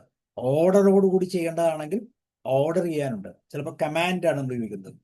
ചിലപ്പോൾ നമ്മൾ പറയുന്നത് എന്താണ്? റിപ്പോർട്ടിംഗ് ആണ്. 2 തരം കമ്മ്യൂണിക്കേഷൻ ആണ്. ഒന്ന് commanding and another is reporting. Command ചെയ്യണമെങ്കിൽ എന്ത് ചെയ്യണം? നമുക്ക് കമാൻഡ് കൺട്രോളിങ് അല്ലെങ്കിൽ ഈ പറഞ്ഞ പേരന്റിന്റെ തലത്തിൽ നിന്ന് പറയാം. എന്നാൽ റിപ്പോർട്ടിംഗ് എന്ന് പറയുന്ന ഒരു രീതിയുണ്ട്, വളരെ പക്വതയോടെ പറയാം. ഇനി അതിനേക്കാളും താഴെ ഇമോഷണൽ തലത്തിൽ നമുക്ക് സംസാരിക്കാം, നമ്മൾ റിക്വസ്റ്റിംഗിലേക്ക് മാറ്റാം. അപ്പൊ ഇങ്ങനെ ഏത് രീതിയിലാണെങ്കിലും നമ്മളുടെ മനസ്സിന്റെ സ്റ്റേറ്റ് എന്ന് പറയുന്നത് ഈ 3 ഈഗോ സ്റ്റേറ്റിൽ ഏതെങ്കിലും ഒരു ഈഗോ സ്റ്റേറ്റിലായിരിക്കും. ഇതുപോലെ തന്നെ ഇതേ ഈഗോ സ്റ്റേറ്റിന്റെ 3 ഈഗോ സ്റ്റേറ്റിൽ ഏതെങ്കിലും ഒരു ഈഗോ സ്റ്റേറ്റിലായിരിക്കും നമ്മൾ കമ്മ്യൂണിക്കേറ്റ് ചെയ്യുന്ന വ്യക്തി. അപ്പോൾ ആ വ്യക്തിയുടെ ഈഗോ സ്റ്റേറ്റുകൾ നമുക്ക് കൃത്യമായിട്ട് മനസ്സിലാക്കാൻ പറ്റിയാൽ നമുക്ക് ഓട്ടോമാറ്റിക്കായിട്ട് ഒരു ചേഞ്ച് വരണം. ഇല്ലെങ്കിൽ നമുക്ക് ആ വ്യക്തിയുടെ ഏത് ഈഗോ സ്റ്റേറ്റിൽ വരുത്തി സംസാരിക്കണമെന്ന് കൃത്യമായിട്ട് നമുക്ക് തിരിച്ചറിയാൻ പറ്റും. നമ്മൾ സംസാരിക്കുന്ന വ്യക്തി, നമ്മൾ അഡൽട്ടായിട്ട് സംസാരിക്കുമ്പോൾ ഒരുപക്ഷെ അവർ പേരന്റ് ആകാം, അല്ലെങ്കിൽ അവർ ചൈൽഡ് ആകാം. ഇതിൽ നിന്ന് വ്യത്യസ്തമായി ഒരു അഡൽട്ടിന്റെ തലത്തിലേക്ക് നമുക്ക് അവരെ ഉയർത്തിക്കൊണ്ടുവന്ന് സംസാരിക്കാനും നമ്മളെ കൊണ്ട് പറ്റുമെങ്കിൽ ഇവിടെയാണ് ഈ പ്രിവെന്റീവ് തെറാപ്പിയുടെ പ്രത്യേകത. അപ്പോൾ നമുക്ക് എപ്പോഴും റിസൾട്ട് പോസിറ്റീവായി, നമ്മളുടെ സംസാരങ്ങളും നമ്മളുടെ വെർബൽ നോൺ വെർബൽ കമ്മ്യൂണിക്കേഷന്റെ റിസൾട്ട് എന്ന് പറയുന്നത് എപ്പോഴും പോസിറ്റീവായിട്ട് നമുക്ക് കിട്ടും. അപ്പൊ അതിന് ഒരു ചെറിയ ശ്രമം നമ്മുടെ ഭാഗത്തുനിന്നുണ്ടായാൽ, അല്ലെങ്കിൽ ഒരു ശ്രദ്ധ നമ്മുടെ ഭാഗത്തുനിന്നുണ്ടായാൽ തീർച്ചയായിട്ടും കമ്മ്യൂണിക്കേറ്റ് ചെയ്യുന്നതിന്റെ റിസൾട്ട് പോസിറ്റീവായിട്ട് കിട്ടും. കമ്മ്യൂണിക്കേഷൻ ഫ്രൂട്ട്ഫുൾ ആകും. എപ്പോഴും ഒരു നമുക്ക് പറയാം സിമെട്രിക്കൽ കമ്മ്യൂണിക്കേഷൻ എന്നും കോംപ്ലിമെന്ററി കമ്മ്യൂണിക്കേഷൻ നമ്മൾ പറയാറ്.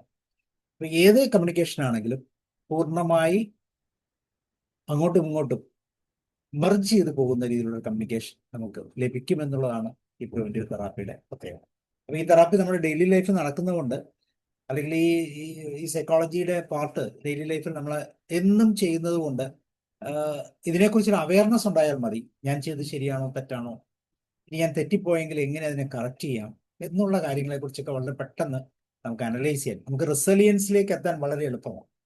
ഇല്ലെങ്കിൽ നമ്മളിപ്പോഴും വൈകാരികമായ ഒരു തലത്തിൽ നമ്മൾ കിടന്നു പോകും. ഒരു സർക്കുലർ ഇമോഷണൽ തലത്തിൽ നമ്മൾ പോകും. നമ്മുടെ കാര്യം പറയും, റെസ്പോൺസ് കിട്ടുന്നത് മോശമാണെങ്കിൽ അതിനേക്കാൾ മോശമായ രീതിയിൽ നമ്മൾ വീണ്ടും റെസ്പോണ്ട് ചെയ്യും. ഒരുപക്ഷെ നമ്മൾ റിയാക്ട് ചെയ്യുന്നതായിരിക്കാം. അങ്ങോട്ടും ഇങ്ങോട്ടും അവസാനം അതൊരു കോംപ്ലക്സ് ഗെയിമിലേക്ക് പോകും.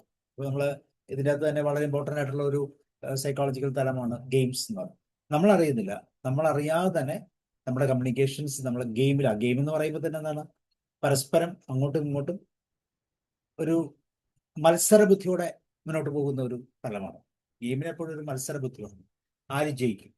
അപ്പൊ ജയിക്കാൻ വേണ്ടി എന്തും പറയും, ഏത് രീതിയിലുള്ള ആക്ഷൻസ് പറയും, കാണിക്കും എന്ന് പറയുന്ന ഒരു തലത്തിലേക്ക് പോകുമ്പോൾ പലപ്പോഴും ഫെയിലിയർ തുടങ്ങിയ വ്യക്തി എന്ന നിലയിൽ നമ്മളെ സംബന്ധിച്ചോളം അതൊരു വലിയ നഷ്ടമാകാൻ സാധ്യതയുണ്ട്. ഒന്ന് ശ്രദ്ധിച്ചിരുന്നെങ്കിൽ, അല്ലെ, ഒരു വാക്ക് അല്ലെങ്കിൽ ഒരു നോട്ടം ഒന്ന് ശ്രദ്ധിച്ചിരുന്നെങ്കിൽ എനിക്കിന്നിങ്ങനെ സംഭവിക്കത്തില്ലായിരുന്നു എന്ന് ചിന്തിക്കുന്ന ഒത്തിരി ജീവിത മുഹൂർത്തങ്ങൾ നമ്മുടെ മുമ്പിൽ കൂടെ കടന്നു പോയിട്ടുണ്ട്. അപ്പൊ ആ മുഹൂർത്തങ്ങളെയാണ് നമ്മളിവിടെ കൃത്യമായിട്ട് വിലയിരുത്തുന്നത്. എങ്ങനെ വിലയിരുത്താൻ പറ്റും? അപ്പൊ നമ്മളുടെ തോട്ടുകളും നമ്മുടെ ഇമോഷൻസും അതുപോലെ തന്നെ നമ്മളുടെ ബിഹേവിയറും ശരിയായിരുന്നു, ഇതിനേക്കാളും ബെറ്റർ ആയിട്ട് എങ്ങനെ ചെയ്യാമായിരുന്നു എന്ന് നമുക്ക് ചിന്തിക്കാനുള്ള ഒരു കപ്പാസിറ്റി അഡൾട്ടിന്റെ തലത്തിൽ നിന്ന്, ഒരു കറക്റ്റീവ് ഫോഴ്സ്, ഒരു ഫീഡ്ബാക്ക് സിസ്റ്റം നമുക്കുണ്ടെങ്കിൽ തീർച്ചയായിട്ടും ഈ പ്രിവെന്റീവ് മെക്കാനിസം വളരെ ഈസി ആയിട്ട് നമുക്ക് ഉപയോഗിക്കാൻ പറ്റും. അപ്പൊ ആ മെക്കാനിസത്തെയാണ് നമ്മൾ ട്രാൻസാക്ഷൻ അനാലിസിസ് എന്ന് പറയുന്ന സാധാരണക്കാരന്റെ മനഃശാസ്ത്രത്തിലൂടെ തിരിച്ചറിയും. ഇപ്പൊ ഇവിടെ നമ്മളുടെ ആ ഈഗോ സ്റ്റേറ്റിനെ സ്വല്പം കൂടി ഒന്ന് എലാബറേറ്റ് ചെയ്താൽ, സ്വല്പം കൂടി ഡീറ്റെയിൽ ആയിട്ട് നോക്കിക്കഴിഞ്ഞാൽ സ്വല്പം കൂടി ഈസി ആയിട്ട് നമുക്ക് മനസ്സിലാക്കാം. ഇപ്പൊ ഇവിടെ നമ്മൾ ആദ്യം നമ്മൾ പറഞ്ഞ പേരന്റിനെ രണ്ടാക്കി തിരിച്ചിട്ടുണ്ട്, CP എന്നും NP എന്നും. കൺട്രോളിങ് അല്ലെങ്കിൽ ക്രിട്ടിക്കൽ പേരന്റിംഗ് എന്ന് പറയാം, പേരന്റ് എന്ന് പറയാം, അതുപോലെ തന്നെ നർച്ചറിങ് പാരന്റ് എന്ന് പറയാം. നമ്മുടെ അച്ഛനെയും അമ്മയും ഓർത്താണ്. പൊതുവെ അച്ഛന്മാർ പൊതുവെ സ്വല്പം ക്രിട്ടിക്കൽ ആയിരിക്കും, അല്ലെങ്കിൽ കൺട്രോളിങ് ആയിരിക്കും. മാതാപിതാക്കൾ പൊതുവെ, അല്ല, മാതാവ് എപ്പോഴും നർച്ചറിങ് ആയിരിക്കും. അപ്പൊ ഈ രണ്ട് കോമ്പിനേഷൻ തീർച്ചയായിട്ടും ഒരു വ്യക്തിയുടെ ജീവിതത്തിലെ റിലേഷൻഷിപ്പ് കൃത്യമായിട്ട്, അല്ലെങ്കിൽ പേഴ്സണാലിറ്റിയുടെ തലത്തെ റിലേഷൻഷിപ്പിനെ കൃത്യമായിട്ട് നമ്മളെ മനസ്സിലാക്കാൻ സഹായിക്കുന്ന ആ ഒരു തലമാണ് ഈ പറയുന്ന പേരന്റ് എന്ന് പറയുന്നത്. അപ്പൊ നമ്മൾ ഒരു പേരന്റ് ആയെങ്കിൽ തീർച്ചയായിട്ടും മാതാപിതാക്കളുടെ ഒരു വലിയ ഇൻഫ്ലുവൻസ് നമ്മളുടെ ജീവിതത്തിൽ ഉണ്ടായിട്ടുണ്ട്. പലപ്പോഴും നമ്മളിങ്ങനെ പറയും, അച്ഛൻ്റെയും അമ്മയുടെയും ഒക്കെ ഒരു 5 നല്ല ഗുണങ്ങൾ, മോശം ഗുണങ്ങളൊന്ന് വെരിഫൈ ചെയ്തിട്ട് നമ്മളിൽ ഉണ്ടോ ഇല്ലയോ എന്ന് ചെക്ക് ചെയ്താൽ മതി. തീർച്ചയായിട്ടും മോശം ഗുണങ്ങൾ കൂടുതലായിട്ടും നല്ല ഗുണങ്ങളൊക്കെ കുറവായിട്ടും കാണുന്ന ഒരു രീതി പൊതുവെ നമ്മൾ കാണാറുണ്ട്. കാരണം അത് നമ്മൾ അഡാപ്റ്റ് ചെയ്യുന്ന രീതിയാണ്. കാരണം കുട്ടിക്കാലത്ത് തന്നെ നെഗറ്റീവ്സിനെ പെട്ടെന്ന് ക്യാപ്ചർ ചെയ്യുന്ന ഒരു മനസ്സിന്റെ ഒരു പവർ നമുക്ക് എല്ലാവർക്കും ഉണ്ട്. അതുകൊണ്ട് കൂടുതൽ നെഗറ്റീവ് ആയിട്ടുള്ള കാര്യങ്ങൾ പെട്ടെന്ന് ക്യാപ്ചർ ചെയ്യുന്ന ഒരു രീതി, അല്ലെ, പോസിറ്റീവിനേക്കാളും കൂടുതൽ നെഗറ്റീവ് സ്പ്രെഡ് ചെയ്യുന്ന ഒരു രീതി, അതിനെ അക്സെപ്റ്റ് ചെയ്യുന്ന രീതി, അത് നമുക്ക് പൊതുവെ നമ്മുടെ സമൂഹത്തിന്റെ ഒരു പ്രത്യേകതയാണ്. അപ്പൊ ആ പ്രത്യേകത ഇവിടെ സംഭവിക്കാറുണ്ട്. അപ്പൊ അച്ഛന്റെയും അമ്മയുടെയും സ്വഭാവ ഗുണങ്ങൾ എന്തൊക്കെയാണ്? ചിന്തകളുടെ, വികാരങ്ങളുടെ, സ്വഭാവങ്ങളുടെ ആ വ്യക്തിത്വ ഭാവങ്ങളെല്ലാം നമ്മളിലേക്ക് ആർജിച്ചതാണ് നമ്മളുടെ CPയും NPയും. അച്ഛൻ്റെ ഏതൊക്കെ ഗുണങ്ങളുണ്ട്, അതൊക്കെ ഏതൊക്കെയാണ് നമ്മൾ കൃത്യമായിട്ട് ഇപ്പോഴും പ്രായോഗിക തലത്തിൽ ഉപയോഗിക്കുന്നത്. പ്രായോഗിക തലത്തിൽ എന്ന് പറഞ്ഞാൽ നമ്മൾ ശ്രദ്ധിക്കേണ്ട കാര്യം, എപ്പോഴെങ്കിലും ഒരു ഇമോഷണൽ പ്രോബ്ലം ഉണ്ടാകുമ്പോൾ, ഒരു കോൺഫ്ലിക്റ്റ് ഉണ്ടാകുമ്പോൾ, അല്ലെങ്കിൽ നമ്മുടെ സന്തുലിതാവസ്ഥ നഷ്ടപ്പെടുമ്പോഴാണ് ഈ കാര്യത്തെ നമ്മൾ കൂടുതൽ ശ്രദ്ധിക്കേണ്ടത് എന്നുള്ളതാണ്. അപ്പൊ അത് കൃത്യമായിട്ട് നമ്മളൊന്ന് ശ്രദ്ധിക്കാൻ ശ്രമിക്കും. അപ്പൊ CP NP, അച്ഛൻ എന്ന് വെച്ചാൽ കൺട്രോളിംഗ് ആണ്. കൺട്രോളിംഗ് എന്ന് വെച്ചാൽ എപ്പോഴും വളരെ ശ്രദ്ധയോടെ, നിയന്ത്രണത്തോടെ മുന്നോട്ട് കൊണ്ടുപോകുന്ന ഒരു വ്യക്തിത്വത്തിന്റെ തലമാണ്. അവരുടെ ചിന്തകൾ അങ്ങനെയാണ്, അവരുടെ ഇമോഷൻസും അങ്ങനെയാണ്, അതുപോലെ തന്നെ അവരുടെ ബിഹേവിയറും അങ്ങനെയായിരിക്കും. അമ്മയുടെ എന്ന് പറയുമ്പോൾ NP എന്ന് വെച്ചാൽ നർച്ചറിങ് പാരന്റാണ്. അമ്മയും അച്ഛനൊന്നുമില്ല, ചിലപ്പോൾ അച്ഛൻ NP ആകാം, അമ്മ CP ആകാം, അതൊക്കെ മാറി മറിഞ്ഞു വരാം. എന്നാൽ പൊതുവെ CP എന്ന് പറയുന്ന ഒരു അച്ഛന്റെ ക്വാളിറ്റിയും NP എന്ന് പറഞ്ഞ ഒരു നർച്ചറിങ് പാരന്റ് എന്ന് പറയുന്നത് അമ്മയുടെ ക്വാളിറ്റിയാണ്. അങ്ങോട്ടും ഇങ്ങോട്ടും മാറാം. ഇപ്പൊ നർച്ചറിങ് എന്ന് വെച്ചാൽ എല്ലാ കാര്യങ്ങളും കൃത്യമായിട്ട് ചെയ്തു കൊടുക്കുക, സ്നേഹിക്കുക, കരുതുക, ഇങ്ങനെയൊരു നേച്ചറാണ്. ഇതിന് രണ്ടിനും ഡിഗ്രികളുണ്ട്. 0, 5, 10, 10 വരെയുള്ള ഡിഗ്രി നമ്മൾ ഉപയോഗിക്കുകയാണെങ്കിൽ അതിൽ നമുക്ക് കൃത്യമായിട്ട് അനലൈസ് ചെയ്യാൻ പറ്റുന്ന ഒരു തലമുണ്ട്. 1 മുതൽ 10 വരെയുള്ള ഡിഗ്രി കൊടുക്കുക. 1 എന്ന് പറയുന്നത് CP, കൺട്രോളിംഗ് പാരന്റിന്റെ ഏറ്റവും കൺട്രോളിംഗ് ഇല്ലാത്ത അവസ്ഥ. 5 മീഡിയം, CP ഏറ്റവും കൂടുതൽ കൺട്രോൾ ചെയ്യുന്ന അവസ്ഥ. അപ്പൊ ഇങ്ങനെ ഒരു സ്കെയില് നമ്മൾ കൊടുത്താൽ നമുക്ക് നമ്മളെ തിരിച്ചറിയാൻ പറ്റും നമ്മൾ എങ്ങനെയുള്ള ഒരു CP ആണ്, അല്ലെങ്കിൽ നമ്മൾ എങ്ങനെയുള്ള ഒരു NP ആണ്, അല്ലെ. നമ്മുടെ പേരന്റിങ്, ഇത് നമ്മുടെ റിലേഷൻഷിപ്പ് സ്കോർ എന്നാണ് പറയുന്നത്. റിലേഷൻസിനെ കൃത്യമായിട്ട് അച്ഛനും അമ്മയിലൂടെയാണ് നമ്മൾ ആ റിലേഷൻഷിപ്പ് കൃത്യമായിട്ട് മനസ്സിലാക്കുന്നത്, പേരൻസിലൂടെയാണ്. അപ്പൊ ഈ പേരൻസിന്റെ ആ റിലേഷൻസ് എങ്ങനെയാണ് എന്നുള്ളതും, അതെങ്ങനെ നമ്മുടെ ജീവിതത്തിലേക്ക് കടന്നു വന്നു, എനിക്ക് എങ്ങനെ ഈ സ്വഭാവം വന്നു എന്നൊന്നും ചിന്തിക്കേണ്ട കാര്യമില്ല. കൃത്യമായിട്ടും അത് ഹൈറാർക്കിലായിട്ട്, അല്ലെങ്കിൽ ഈ പറയുന്ന പാരന്റലായിട്ട് നമുക്ക് കിട്ടുന്നതാണ്. അപ്പൊ ഇവിടെ നമ്മൾ CPയുടെയും NPയുടെയും നമ്മുടെ ലെവൽ കൃത്യമായിട്ടാണ്. ഏത് സാഹചര്യത്തിലും നമ്മളെ ഇന്ററാക്ട് ചെയ്യുന്ന ഏതൊരു തരത്തിലും ഏതൊരു വ്യക്തിയോട് ഇന്ററാക്ട് ചെയ്യുമ്പോഴും CPയുടെയും NPയുടെയും ഈ പറയുന്ന ലെവൽ ഡിഗ്രി 0 മുതൽ 10 വരെയുള്ള സ്കെയിലിൽ ഏതാണ് എന്ന് പറയും, തിരിച്ചറിയുക. അത് തിരിച്ചറിഞ്ഞിട്ട് അതിനെ മീഡിയത്തിലേക്ക് ഉണ്ടാക്കാൻ പറ്റും. എന്താ മീഡിയത്തിലേക്ക് വരിക എന്ന് വെച്ചാൽ അതിൻ്റെ അർത്ഥം അഡൽട്ട് കൺട്രോൾ ആകാമെന്ന്. ഇതിൻ്റെ അർത്ഥം അത്രേ ഉള്ളൂ, നമ്മൾ ചെയ്ത് ശരിയാണോ തെറ്റാണോ, ആ സാഹചര്യത്തിൽ അത് ശരിയായിരുന്നോ തെറ്റായിരുന്നു, ശരിയാണെങ്കിൽ എങ്ങനെ അതിനെ കറക്റ്റ് ചെയ്യാം, ശരിയാണെങ്കിൽ എങ്ങനെ അതിനെ കൂടുതൽ ബെറ്റർ ആയിട്ട് നിർത്താം, ഇനി നെഗറ്റീവ് ആണെങ്കിൽ എങ്ങനെ അതിനെ കറക്റ്റ് ചെയ്യും എന്നുള്ള തലം അത് അഡൽട്ടിൽ നിന്നാണ് കിട്ടുന്നത്. അഡൽട്ടിനോടാണ് നമ്മൾ ചോദിക്കുന്നത്. നമ്മൾ ചെയ്ത CPയുടെ തോട്ട് പാറ്റേൺ അല്ലെങ്കിൽ ബിഹേവിയർ പാറ്റേൺ, ഇമോഷൻ പാറ്റേൺ എല്ലാം അഡൽട്ടുമായിട്ട് കൺട്രോൾ ചെയ്യുക അല്ലെങ്കിൽ ചെക്ക് ചെയ്യുക, എന്നിട്ട് വീണ്ടും അതിനെ കറക്റ്റ് ചെയ്യും.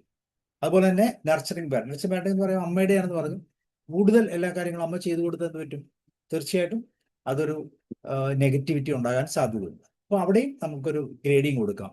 0 മുതൽ 10 വരെയുള്ള ഗ്രേഡിങ്ങിൽ മീഡിയത്തിലാണോ അല്ലെങ്കിൽ ഏത് സാഹചര്യത്തിലാണ് മീഡിയത്തിൽ കൂടിപ്പോയത്, അത് ശരിയാണോ, അങ്ങനെ ചെയ്യുമ്പോൾ കൗണ്ടർ പാർട്ടിന് എന്തെങ്കിലും പ്രോബ്ലംസ് ഉണ്ടോ എന്നൊക്കെ ചോദിക്കാം. അച്ഛനമ്മയും അതുപോലെ തന്നെ ഭാര്യ ഭർത്താക്കന്മാർ, അതുപോലെ തന്നെ സബോർഡിനേറ്റ്സ്, അങ്ങനെയുള്ള എല്ലാ തലങ്ങളിലും ഈ റിലേഷൻഷിപ്പിനെ നമുക്ക് കൃത്യമായിട്ട് കണക്ട് ചെയ്യാം. പക്ഷെ ഏറ്റവും സിംപ്ലസ്റ്റ് ആയിട്ട് നമുക്ക് കാണാൻ പറ്റുന്നത് അച്ഛൻ്റെയും അമ്മയുടെയും തലത്തിലാണ്. അതുകൊണ്ടാണ് റിലേഷൻഷിപ്പ് എന്ന് പറയുന്ന ഒരു തലം പേരന്റ് CP/NP എന്ന് പറയുന്ന ഒരു തലത്തിൽ നമ്മൾ ഉപയോഗിക്കുന്നത്.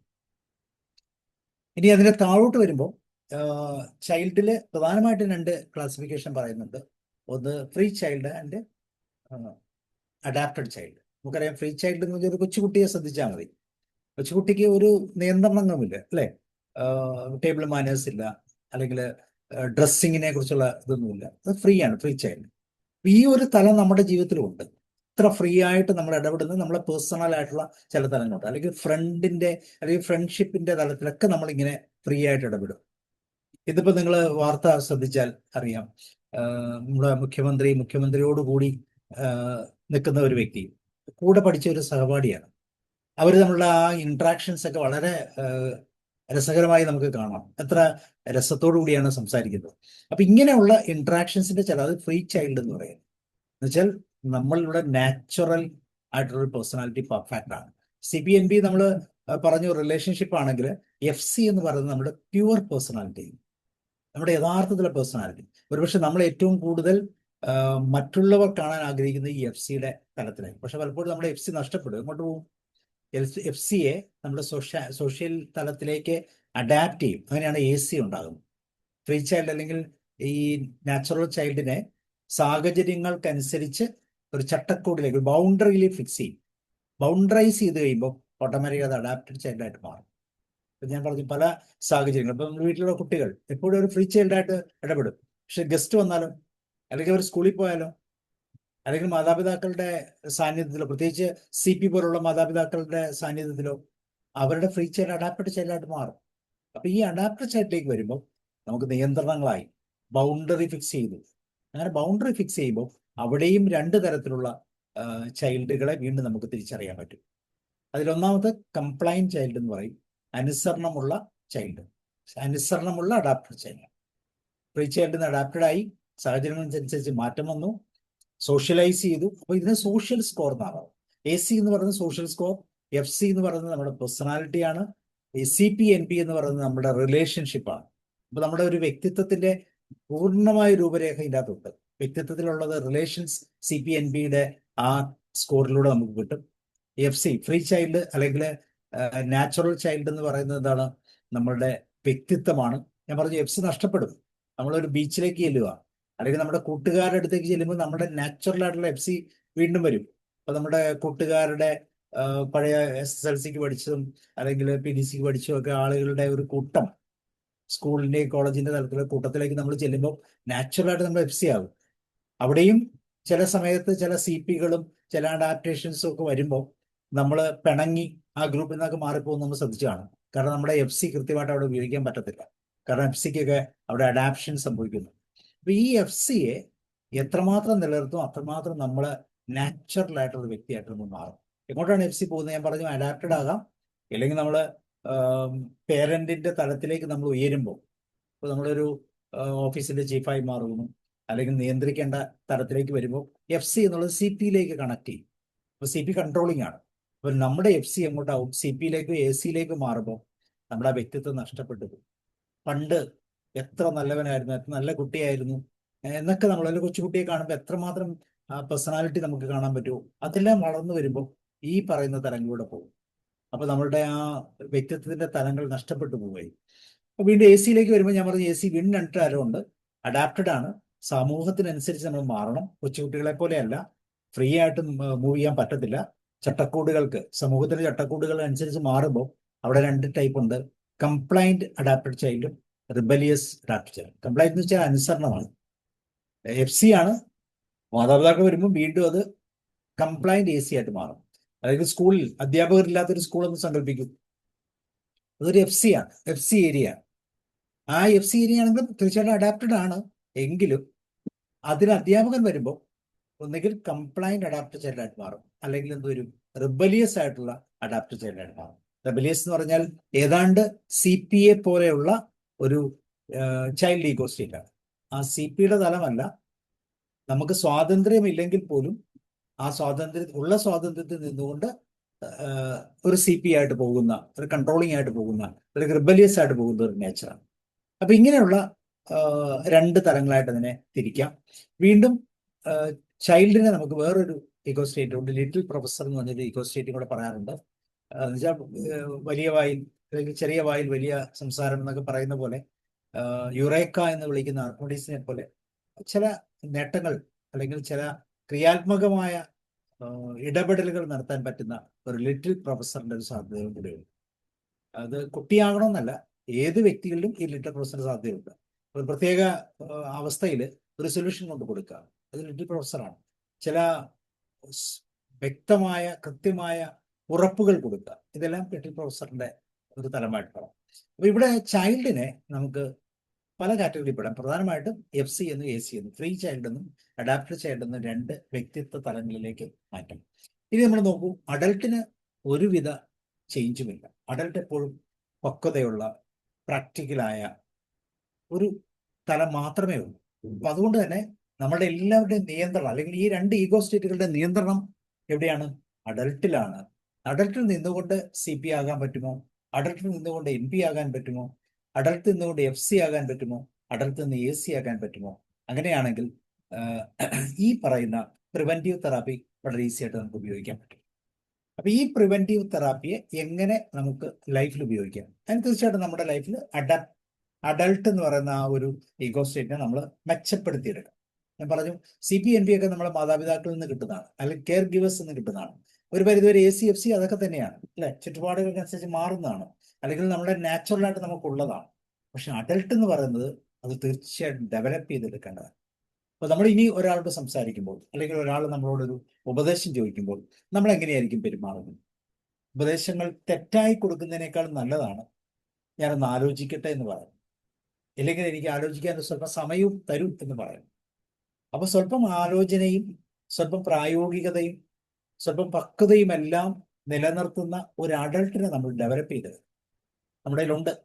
നമ്മൾ ശ്രദ്ധിച്ചാൽ മതി. നമുക്ക് അഡൽട്ട് ആണോ എന്നറിയാൻ നമ്മളോട് നമ്മുടെ മക്കൾ വന്ന് ഉപദേശം ചോദിക്കുകയാണ്, അല്ലെങ്കിൽ നമ്മുടെ ചുറ്റുപാടുമുള്ള വ്യക്തികൾ വന്ന് ഉപദേശങ്ങൾ ചോദിക്കുന്നത് കേട്ടാൽ മതി. അവരെത്ര പ്രാവശ്യം നമ്മളെ സമീപിക്കുന്നുണ്ട്, ഓരോ പ്രാവശ്യം സമീപിക്കുമ്പോഴും എത്രമാത്രം അവര് അത് അക്സെപ്റ്റ് ചെയ്യുന്നുണ്ട്, വീണ്ടും വീണ്ടും അവർ വരുന്നുണ്ടോ, ഇങ്ങനെയുള്ള കാര്യങ്ങളൊന്ന് ശ്രദ്ധിച്ചാൽ നമ്മളുടെ അഡൽട്ടിന്റെ പവർ നമുക്ക് കൃത്യമായിട്ട് മനസ്സിലാക്കാൻ സാധിക്കും. ഈ അഡൽട്ടിന്റെ പവറാണ് നമ്മളുടെ വ്യക്തിത്വം എന്ന് പറയുന്നത്. ഈ അഡൽട്ടിന്റെ പവറിൽ നിന്നുകൊണ്ട് നമുക്ക് കൺട്രോളിംഗ് ആയിട്ടുള്ള ഒരു CP ആയിട്ട് മാറാം, അല്ലെങ്കിൽ നർച്ചർ ചെയ്യുന്ന ഒരു പേരൻ്റായിട്ട് മാറാം, അതുമല്ലെങ്കിൽ വളരെ ഫ്രീ ആയിട്ടുള്ള ഒരു ചൈൽഡ് നേച്ചറിലേക്ക് നമുക്ക് മാറാം, ചൈൽഡ് ലൈക്ക് നേച്ചറിലേക്ക് പോകാം. ഇതുമല്ലെങ്കിൽ നമുക്കൊരു അഡാപ്റ്റഡ് ചൈൽഡിലേക്ക് പോകാം.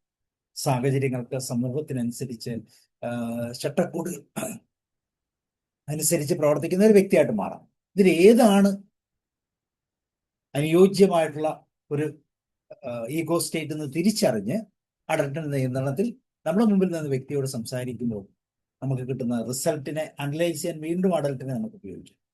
കാരണം നമ്മൾ ഏത് സ്റ്റേറ്റിൽ, ഏത് ഈഗോ സ്റ്റേറ്റിൽ നിന്ന് സംസാരിച്ചാലും നമ്മുടെ മുമ്പിൽ നിൽക്കുന്ന വ്യക്തിയുടെ ഈഗോ സ്റ്റേറ്റ് ഒരു പ്രത്യേകതയുള്ളതാണ്.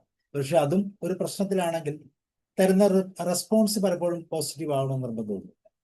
പോസിറ്റീവ് അല്ലെങ്കിൽ പോലും അതിനെ അഡൾട്ടിന്റെ തലത്തിൽ വിശകലനം ചെയ്ത് വീണ്ടും നമ്മുടെ ഈഗോ സ്റ്റേറ്റ് മാറ്റിക്കൊണ്ട് പ്രവർത്തിക്കാൻ അല്ലെങ്കിൽ സംസാരിക്കാൻ കമ്മ്യൂണിക്കേറ്റ് ചെയ്യാൻ നമ്മളെ കൊണ്ടാകുമെങ്കിൽ തീർച്ചയായിട്ടും ഈ പ്രിവെന്റീവ് മെക്കാനിസം വളരെ എഫക്റ്റീവായിട്ട് ഉപയോഗിക്കാൻ പറ്റും. അതുകൊണ്ടാണ് മറ്റെല്ലാ തെറാപ്പികളിൽ നിന്ന് വ്യത്യസ്തമായി ഈ തെറാപ്പിയെ ഒരു പ്രിവെന്റീവ് തെറാപ്പി എന്ന് പറയുന്നത്. കാരണം ഡെയിലി ലൈഫിൽ നമ്മൾ ഇത് ഉപയോഗിക്കുന്നതാണ്. ഒരു ടേംസും ഇതിനില്ല. ആകെ 3 കാര്യങ്ങളെ പറഞ്ഞുള്ളൂ. പേരന്റ് നമുക്ക് അറിയാവുന്നതാണ്, അച്ഛനും അമ്മയും, അല്ലെങ്കിൽ നമ്മുടെ പേരന്റിന്റെ തലത്തിലുള്ള വ്യക്തികൾ, അവരുടെ രീതികൾ, സ്വഭാവങ്ങൾ, അവരുടെ ഇൻഫ്ലുവൻസ് നമ്മളെ എങ്ങനെയാണ്, അവരെ പോലെ തന്നെയാണോ നമ്മൾ അവർ മോശമായി പെരുമാറുമ്പോൾ അതിനൊപ്പം മോശമായിട്ടാണോ പെരുമാറുന്നത്, അല്ലെങ്കിൽ അവർ പറയുന്ന ആ ഈഗോ സ്റ്റേറ്റിന്റെ തലത്തിൽ നിന്ന് വ്യത്യസ്തമായി അവരെ ഒന്ന് കൂളാക്കുന്ന രീതിയിലുള്ള കൂടുതൽ അഡൾട്ട് ഓറിയന്റഡ് ആയിട്ടുള്ള ഒരു രീതിയിലാണോ നമ്മൾ സംസാരിക്കുന്നത് നമുക്ക് ആദ്യം ചിന്തിക്കാൻ പറ്റും. ഇതുപോലെ നമ്മൾ താഴത്തെ ലെവലിലേക്ക് പോകുമ്പോൾ, ചൈൽഡിലേക്ക് പോകുമ്പോൾ പലപ്പോഴും നമ്മുടെ ഫ്രീഡം ഉൾക്കൊള്ളിച്ചുകൊണ്ടാണോ നമ്മൾ നമുക്ക് സംസാരിക്കുമ്പോൾ വളരെ ഫ്രീഡത്തോട് പറയാം, നാച്ചുറലായിട്ട് സംസാരിക്കാം, ഉടുപ്പും തെങ്കലും ഒന്നും വെക്കാതെ, അല്ലെ, മറച്ചു കെട്ടില്ല, മുഖംമൂടി ഇല്ലാതെ കൃത്യമായിട്ടുള്ള ഐഡന്റിറ്റിയിൽ നമുക്ക് സംസാരിക്കാം. പക്ഷെ എന്തുകൊണ്ടാണ് നമുക്ക് സംസാരിക്കാൻ പറ്റാത്തത്? അത് പലപ്പോഴും നമ്മളുടെ വളർന്നു വന്ന ജീവിത സാഹചര്യങ്ങൾ, അല്ലെങ്കിൽ നമ്മുടെ ആദ്യത്തെ റിലേഷൻഷിപ്പിന്റെ പ്രശ്നങ്ങളാകാം, ഇല്ലെങ്കിൽ നമ്മുടെ ഫ്രീ ചൈൽഡിനെ എക്സ്പ്രസ് ചെയ്യാനുള്ള സ്ട്രെസ്സുകളാകാം, പല രീതികൾ. അപ്പൊ ആ ഫ്രീ ചൈൽഡിനെ എങ്ങനെ ഉപയോഗിക്കാൻ പറ്റും? അതിനെ നമുക്ക് നിയന്ത്രണത്തിലാക്കാം. എപ്പോഴും ഒരു ഫ്രീ ചൈൽഡ് പോലെ പെരുമാറിയാൽ എല്ലാവർക്കും അത് ഇഷ്ടമാണ്. കാരണം പേരന്റ് ആയിട്ട് നിൽക്കുന്ന ഒരു വ്യക്തിയോട്, നമ്മളോട് സംസാരിക്കുന്ന ഒരു വ്യക്തിയോട് ഫ്രീ ചൈൽഡ് സംസാരിച്ചാൽ ചിലപ്പോൾ അത് ഗുണകരമാകണമെന്നില്ല. അപ്പൊ അവിടെ നമുക്ക് നമ്മളുടെ ആ ഈഗോ സ്റ്റേറ്റിനെ ഒന്നും കൂടെ ഒന്ന് പേരന്റിന്റെ അഡൽട്ടിന്റെ തലത്തിൽ നിന്ന് കറക്റ്റ് ചെയ്തിട്ട് ഈഗോ സ്റ്റേറ്റിന്റെ വൈബ്രേഷൻ മാറ്റി നമുക്ക് ഉപയോഗിക്കാൻ പറ്റും. അപ്പൊ ഇങ്ങനെ ഏത് ഈഗോ സ്റ്റേറ്റ് ആണെങ്കിലും ഇതെല്ലാം എല്ലാ വ്യക്തികൾക്കും ഉണ്ട്. ഈവൻ നമുക്ക് മൃഗങ്ങൾക്ക് പോലും ഉണ്ടെന്ന് പറയാം, അല്ലെ? ഇത്രയും പ്രകടമായിട്ടില്ലെങ്കിലും മൃഗങ്ങളുടെ കമ്മ്യൂണിക്കേഷനിലും ഇതെല്ലാം ഉണ്ട്. ദേഷ്യപ്പെട്ട് നിൽക്കുന്ന ഒരു പട്ടിയോട് നമ്മൾ റിയാക്ട് ചെയ്യുന്നത് എങ്ങനെയാണ്? അവിടെ നമ്മൾ തീർച്ചയായിട്ടും നമ്മുടെ ഈഗോ സ്റ്റേറ്റുകൾ നമ്മൾ കറക്റ്റ് ചെയ്യണം. എന്ന് പറയുന്നത് പോലെ അവിടെ പലപ്പോഴും നമ്മൾ ബാലിശ്യമാകാറുണ്ട്, അല്ലെ? ആനയെ കാണണം എന്ന് വിചാരിച്ച് അക്രമാസക്തനായിരിക്കുന്ന ആനയുടെ മുമ്പിൽ പോയി എന്ന് നമ്മൾ ചില ആക്ഷൻസ് കാണിക്കുമ്പോൾ പലപ്പോഴും അത് പ്രശ്നങ്ങളുണ്ടാക്കാം. ഒരുപക്ഷെ നമ്മളുടെ ചൈൽഡ് ആകാം അവിടെ ആക്ട് ചെയ്യുന്നത്. പക്ഷെ ആന നിൽക്കുന്നത് എവിടെയാണ്? അതിഭയങ്കരമായ ഒരു പാരന്റിന്റെ തലത്തിലാണ്. അപ്പൊ ഇങ്ങനെയുള്ള സാഹചര്യങ്ങൾ കൃത്യമായിട്ട് മനസ്സിലാക്കിക്കൊണ്ട് നമുക്ക് മുന്നോട്ട് പോകാൻ പറ്റുമെങ്കിൽ തീർച്ചയായിട്ടും കൃത്യമായിട്ട് നമുക്ക് അനലൈസ് ചെയ്യാൻ പറ്റും. ഇവിടെയാണ് ഈ പ്രിവെന്റീവ് തെറാപ്പിയുടെ ഒരു പ്രത്യേകത. ഒന്ന് രണ്ട് സിസ്റ്റംസ്, ഒന്ന് രണ്ട് എക്സാമ്പിൾസ് നമുക്കൊന്ന് നോക്കാം. ചില കേസ് ഹിസ്റ്ററികൾ നമുക്കൊന്ന് ഇതിലൂടെ ഒന്ന് വാച്ച് ചെയ്യാം. അത് നമുക്ക് എങ്ങനെ അതിനെ ഒന്ന് നിയന്ത്രിക്കാൻ പറ്റും, അല്ലെങ്കിൽ എങ്ങനെ കൂടുതൽ പ്രയോജനകരമായി ഇതിനകത്ത് ഇടപെടൽ നടത്താൻ പറ്റുമെന്ന് നമുക്കൊന്ന് ശ്രദ്ധിച്ചു പോകും. ആദ്യത്തെ കേസ് എന്ന് പറയുന്നത് മിഡിൽ ഏജ് ഉള്ള ഒരു ഫാമിലിയാണ്, ഒരു കപ്പിളാണ്, ഒരു സ്ത്രീയും അവരുടെ ഭർത്താവും. ഇവർ തമ്മിൽ എപ്പോഴും ഒരു കുടുംബകലഹമുണ്ട് എന്നുള്ളത് പലപ്പോഴും നമ്മൾ നമ്മുടെ ജീവിതത്തിന്റെ പല സാഹചര്യങ്ങളിൽ കണ്ടിട്ടുണ്ട്, ചുറ്റുപാടുകളിലൊക്കെ ഉള്ളത്. അല്ലെങ്കിൽ നമ്മൾ മിക്കവാറും നമ്മളെല്ലാവരും തന്നെ ഒരു സൈക്കോ തെറാപ്പിയുമായി ബന്ധപ്പെടുന്നതുകൊണ്ട് പലപ്പോഴും ഇങ്ങനെയുള്ള സിറ്റുവേഷൻ കൗൺസിലിങ്ങിന്റെ തലത്തിലൊക്കെ നമുക്ക് വന്നിട്ടുണ്ട്. ഇത് നമുക്കറിയാം, തുടർച്ചയായി കടുത്ത കുടുംബകലഹം എന്നാണ് പറയുന്നത്. ഇപ്പോഴും പ്രശ്നം, എന്ത് പറഞ്ഞാലും തിരിച്ചു പറയുക. അപ്പൊ ഇവിടെ എന്താ സംഭവിക്കുന്നത്? ഒരു സമ്മർദ്ദ തരമുണ്ട്, അല്ലെങ്കിൽ അസ്ഥിരമായ ഒരു അന്തരീക്ഷം എപ്പോഴും നിൽക്കുന്നുണ്ട്. ഇതിവർ മാത്രമല്ല, ഇവരുടെ ചുറ്റുപാടിലുള്ള വ്യക്തികൾ, ഫാമിലിയിലുള്ള വ്യക്തികൾ, ചുറ്റുപാടിലുള്ള വ്യക്തികളെല്ലാം ഇത് കാണുന്നുണ്ട്. അപ്പൊ ഇവിടെ എന്ത് സമീപനം കൊടുക്കാൻ പറ്റും? ഇവിടെ നമുക്ക് തന്നെ അറിയാം, റിലേഷൻഷിപ്പ് ബ്രേക്ക് ആവുക എന്താണ് കാരണം? നമ്മുടെ ഈഗോ സ്റ്റേറ്റുകൾ നോക്കിയാൽ അറിയാം. റിലേഷൻഷിപ്പിന്റെ ഈഗോ സ്റ്റേറ്റുള്ള പേരന്റൽ 2 തലങ്ങൾ, ആ തലങ്ങൾക്ക് ഒരു വിള്ളൽ സംഭവിക്കുകയാണ് ശരിക്കും, അല്ലെ? അവിടെ ഒന്ന് ക്രിട്ടിക്കലാകാം, ഒരാൾ നർച്ചറിങ് ആകാം, അല്ലെങ്കിൽ ഒരാൾ ചൈൽഡായിട്ട് മാറാം. എന്തായാലും ഒരാൾ ക്രിട്ടിക്കലായി. ഇനി ക്രിട്ടിക്കലാണ് ഒരാൾ, അല്ലെങ്കിൽ കൺട്രോളിങ് ആണെന്ന് പറയുമ്പോൾ ചില സമയങ്ങളിൽ ഈ പറയുന്ന പാർട്ട്ണറും അങ്ങനെ ആകാറുണ്ട്. അല്ലെങ്കിൽ ജയിക്കണമെങ്കിൽ എന്ത് ചെയ്യണം? ഒരു പ്രശ്നം ഉണ്ടാകുമ്പോൾ ജയിക്കണമെങ്കിൽ എപ്പോഴും നമുക്ക് കൺട്രോളിങ് പാരന്റ് എത്ര കൂടിയ ഡിഗ്രി ആകണമോ അത്രയും ഡിഗ്രി ആകണം. അപ്പൊ ജയിക്കുമ്പോൾ എപ്പോഴും കൺട്രോളിങ് പാരന്റ് ആകണം. അവിടെ അഡൽട്ടോ ചൈൽഡോ ഒന്നും ആയിട്ട് കാര്യമില്ല.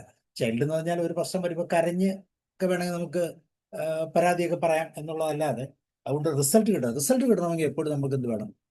എപ്പോഴും നമ്മൾ കൺട്രോളിങ് പാരന്റ് ആകണം. കൺട്രോളിങ് പാരന്റ് മനോഹരമായ വാക്കുകൾ ഉപയോഗിക്കും, നല്ല ചേഷ്ടകൾ ഉപയോഗിക്കും, നോൺ വെർബൽ ലാംഗ്വേജസ് ഒക്കെ വളരെ ഹയർ ഡിഗ്രി. നമ്മൾ പറഞ്ഞു 10ൽ 10 ഉപയോഗിച്ചാൽ മാത്രമേ പിടിച്ചു നിൽക്കാൻ പറ്റൂ. അപ്പൊ ഇങ്ങനെ 10ൽ 10 ഒരാൾ പിടിക്കും, ഓട്ടോമാറ്റിക്കായിട്ട് മറ്റേ ആളും ഇതിൽ പിടിക്കാൻ ശ്രമിക്കും, ഇല്ലേ?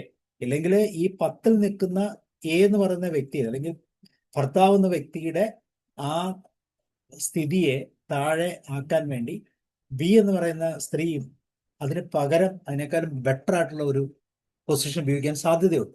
അതെങ്ങനെ ഉപയോഗിക്കുന്നു എന്നുള്ളത് നമുക്ക് പല രീതിയിൽ അതിനെക്കുറിച്ച് ചിന്തിക്കാം. അപ്പൊ ഇങ്ങനെ ചിന്തിക്കുമ്പോൾ ഇവിടെ എന്താ സംഭവിക്കുന്നത്, അതിന് നമ്മൾ സൈക്കോളജിക്കൽ ഈ ഇതിന് പറയുന്നത് ഗെയിംസ് എന്നാണ്. ഞാൻ ആദ്യമേ പറഞ്ഞാൽ ഗെയിംസിന്റെ ഒറ്റ ഉദ്ദേശമുള്ളൂ, കോമ്പറ്റീഷനാണ്, ജയിക്കണം. ഈ ഗെയിമിൽ ഞാൻ ജയിക്കും, അടുത്ത ഗെയിമിൽ അടുത്ത ആൾ ജയിക്കണം. അപ്പൊ ഇങ്ങനെ ഒരു കോമ്പറ്റീഷൻ അവിടെ വരുന്നുണ്ട്. അപ്പൊ ഇങ്ങനെയുള്ള ഗെയിമുകൾ, അതായത് ഈഗോ സ്റ്റേറ്റുകൾ എന്താണ് വ്യത്യാസം?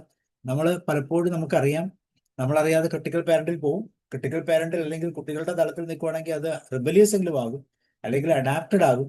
അപ്പൊ ഇവിടെ ഒരു അഡാപ്ഷൻ സംഭവിക്കണം, അല്ലെ? ക്രിട്ടിക്കൽ പാരന്റിനോട് എങ്ങനെ ഇടപെടണം എന്നുള്ളതാണ്. ഇവിടെയാണ് നമ്മൾ അഡൽട്ടിന്റെ തലത്തിൽ നിന്നുകൊണ്ട് എന്താണ് സൊല്യൂഷൻ. ഒത്തിരി സൊല്യൂഷൻസ് ഉണ്ട്, പലതരത്തിലുണ്ട്. മിണ്ടാതെ പിന്മാറാം, ഇല്ലെങ്കിൽ കാര്യകാരണ സഹിതം വ്യക്തമാക്കാം, ഇല്ലെങ്കിൽ മൂന്നാമതൊരാളുടെ സഹായം ഉപയോഗിക്കാം. ഇങ്ങനെ പല രീതികളുണ്ട് അതിൻ്റെ അകത്ത്. ഇല്ലെങ്കിൽ ഈ സമയം ബ്രേക്ക് ചെയ്ത് അടുത്ത പൊസിഷനിലേക്ക് മാറാം. ഇങ്ങനെ പല ഇടപെടലുകൾ ഇവിടെ നടത്താൻ പറ്റും. പക്ഷെ ഇവിടെ നമുക്കൊരു പ്രിവെന്റീവ് തലത്തിലല്ല. ഇതിപ്പോ ഒരു കേസ് പറഞ്ഞിരിക്കുന്നത് വളരെ ഡീപ്പായിട്ടുള്ള ട്രോമയാണ്. നിരന്തരം അങ്ങനെ ഒരു കലഹമുണ്ട്, ഒരു കടുത്ത കുടുംബ കലഹത്തിന്റെ ഒരവസ്ഥയാണ്. ഇവിടെ നമുക്ക് പലതരം ഉപയോഗിക്കാൻ പറ്റും, പലതരത്തിലുള്ള ഈ ഈഗോ സ്റ്റേറ്റിലുള്ള ചേഞ്ചസ് വരുത്താൻ പറ്റും എന്നാണ്. ഇവിടെ നമ്മൾ പറയും ക്രോസ്ഡ് കമ്മ്യൂണിക്കേഷൻ എന്ന് പറയും. കമ്മ്യൂണിക്കേഷൻ ക്രോസ്ഡ് ആണ്. അപ്പൊ അതിനെ നമ്മൾ കോംപ്ലിമെന്ററി അല്ലെങ്കിൽ അനുകൂലമായിട്ടുള്ള സംസാര ഭാഷകളായിട്ട് മാറ്റുക എന്നുള്ളതാണ് ഇതിനകത്ത് വരുന്ന ഒരു തരം. പിന്നെ നമ്മൾ വരുന്നത് ബൈപ്പോളാർ ഡിസോർഡർ ബാധിച്ച ഒരു കുട്ടി, അമ്മയും മാത്രമുള്ള ഒരു ജീവിത സാഹചര്യം.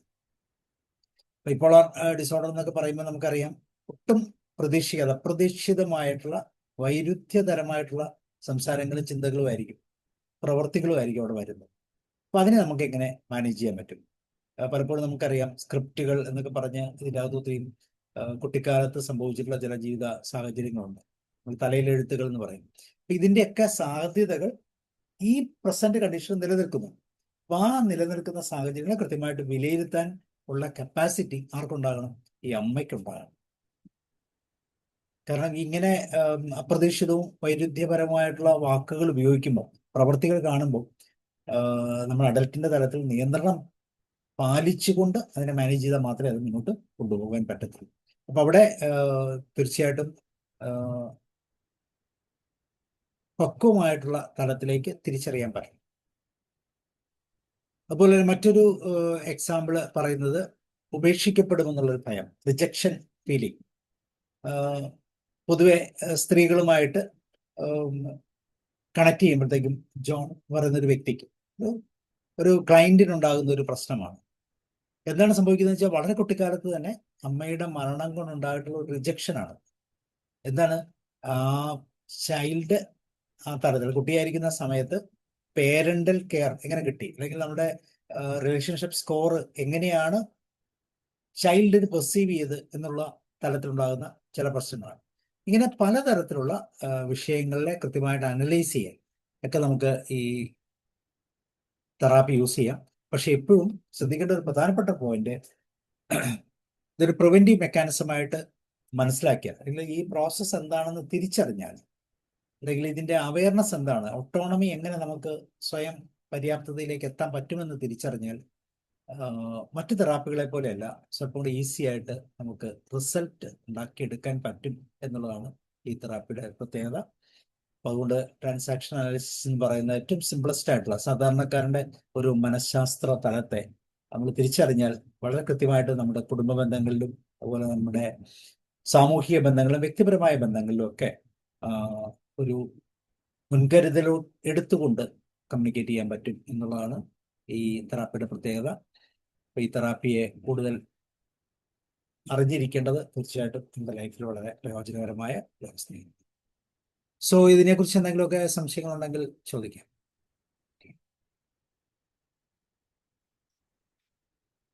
റോഹിത് സാറേ സ്റ്റാർട്ട് ചെയ്തു.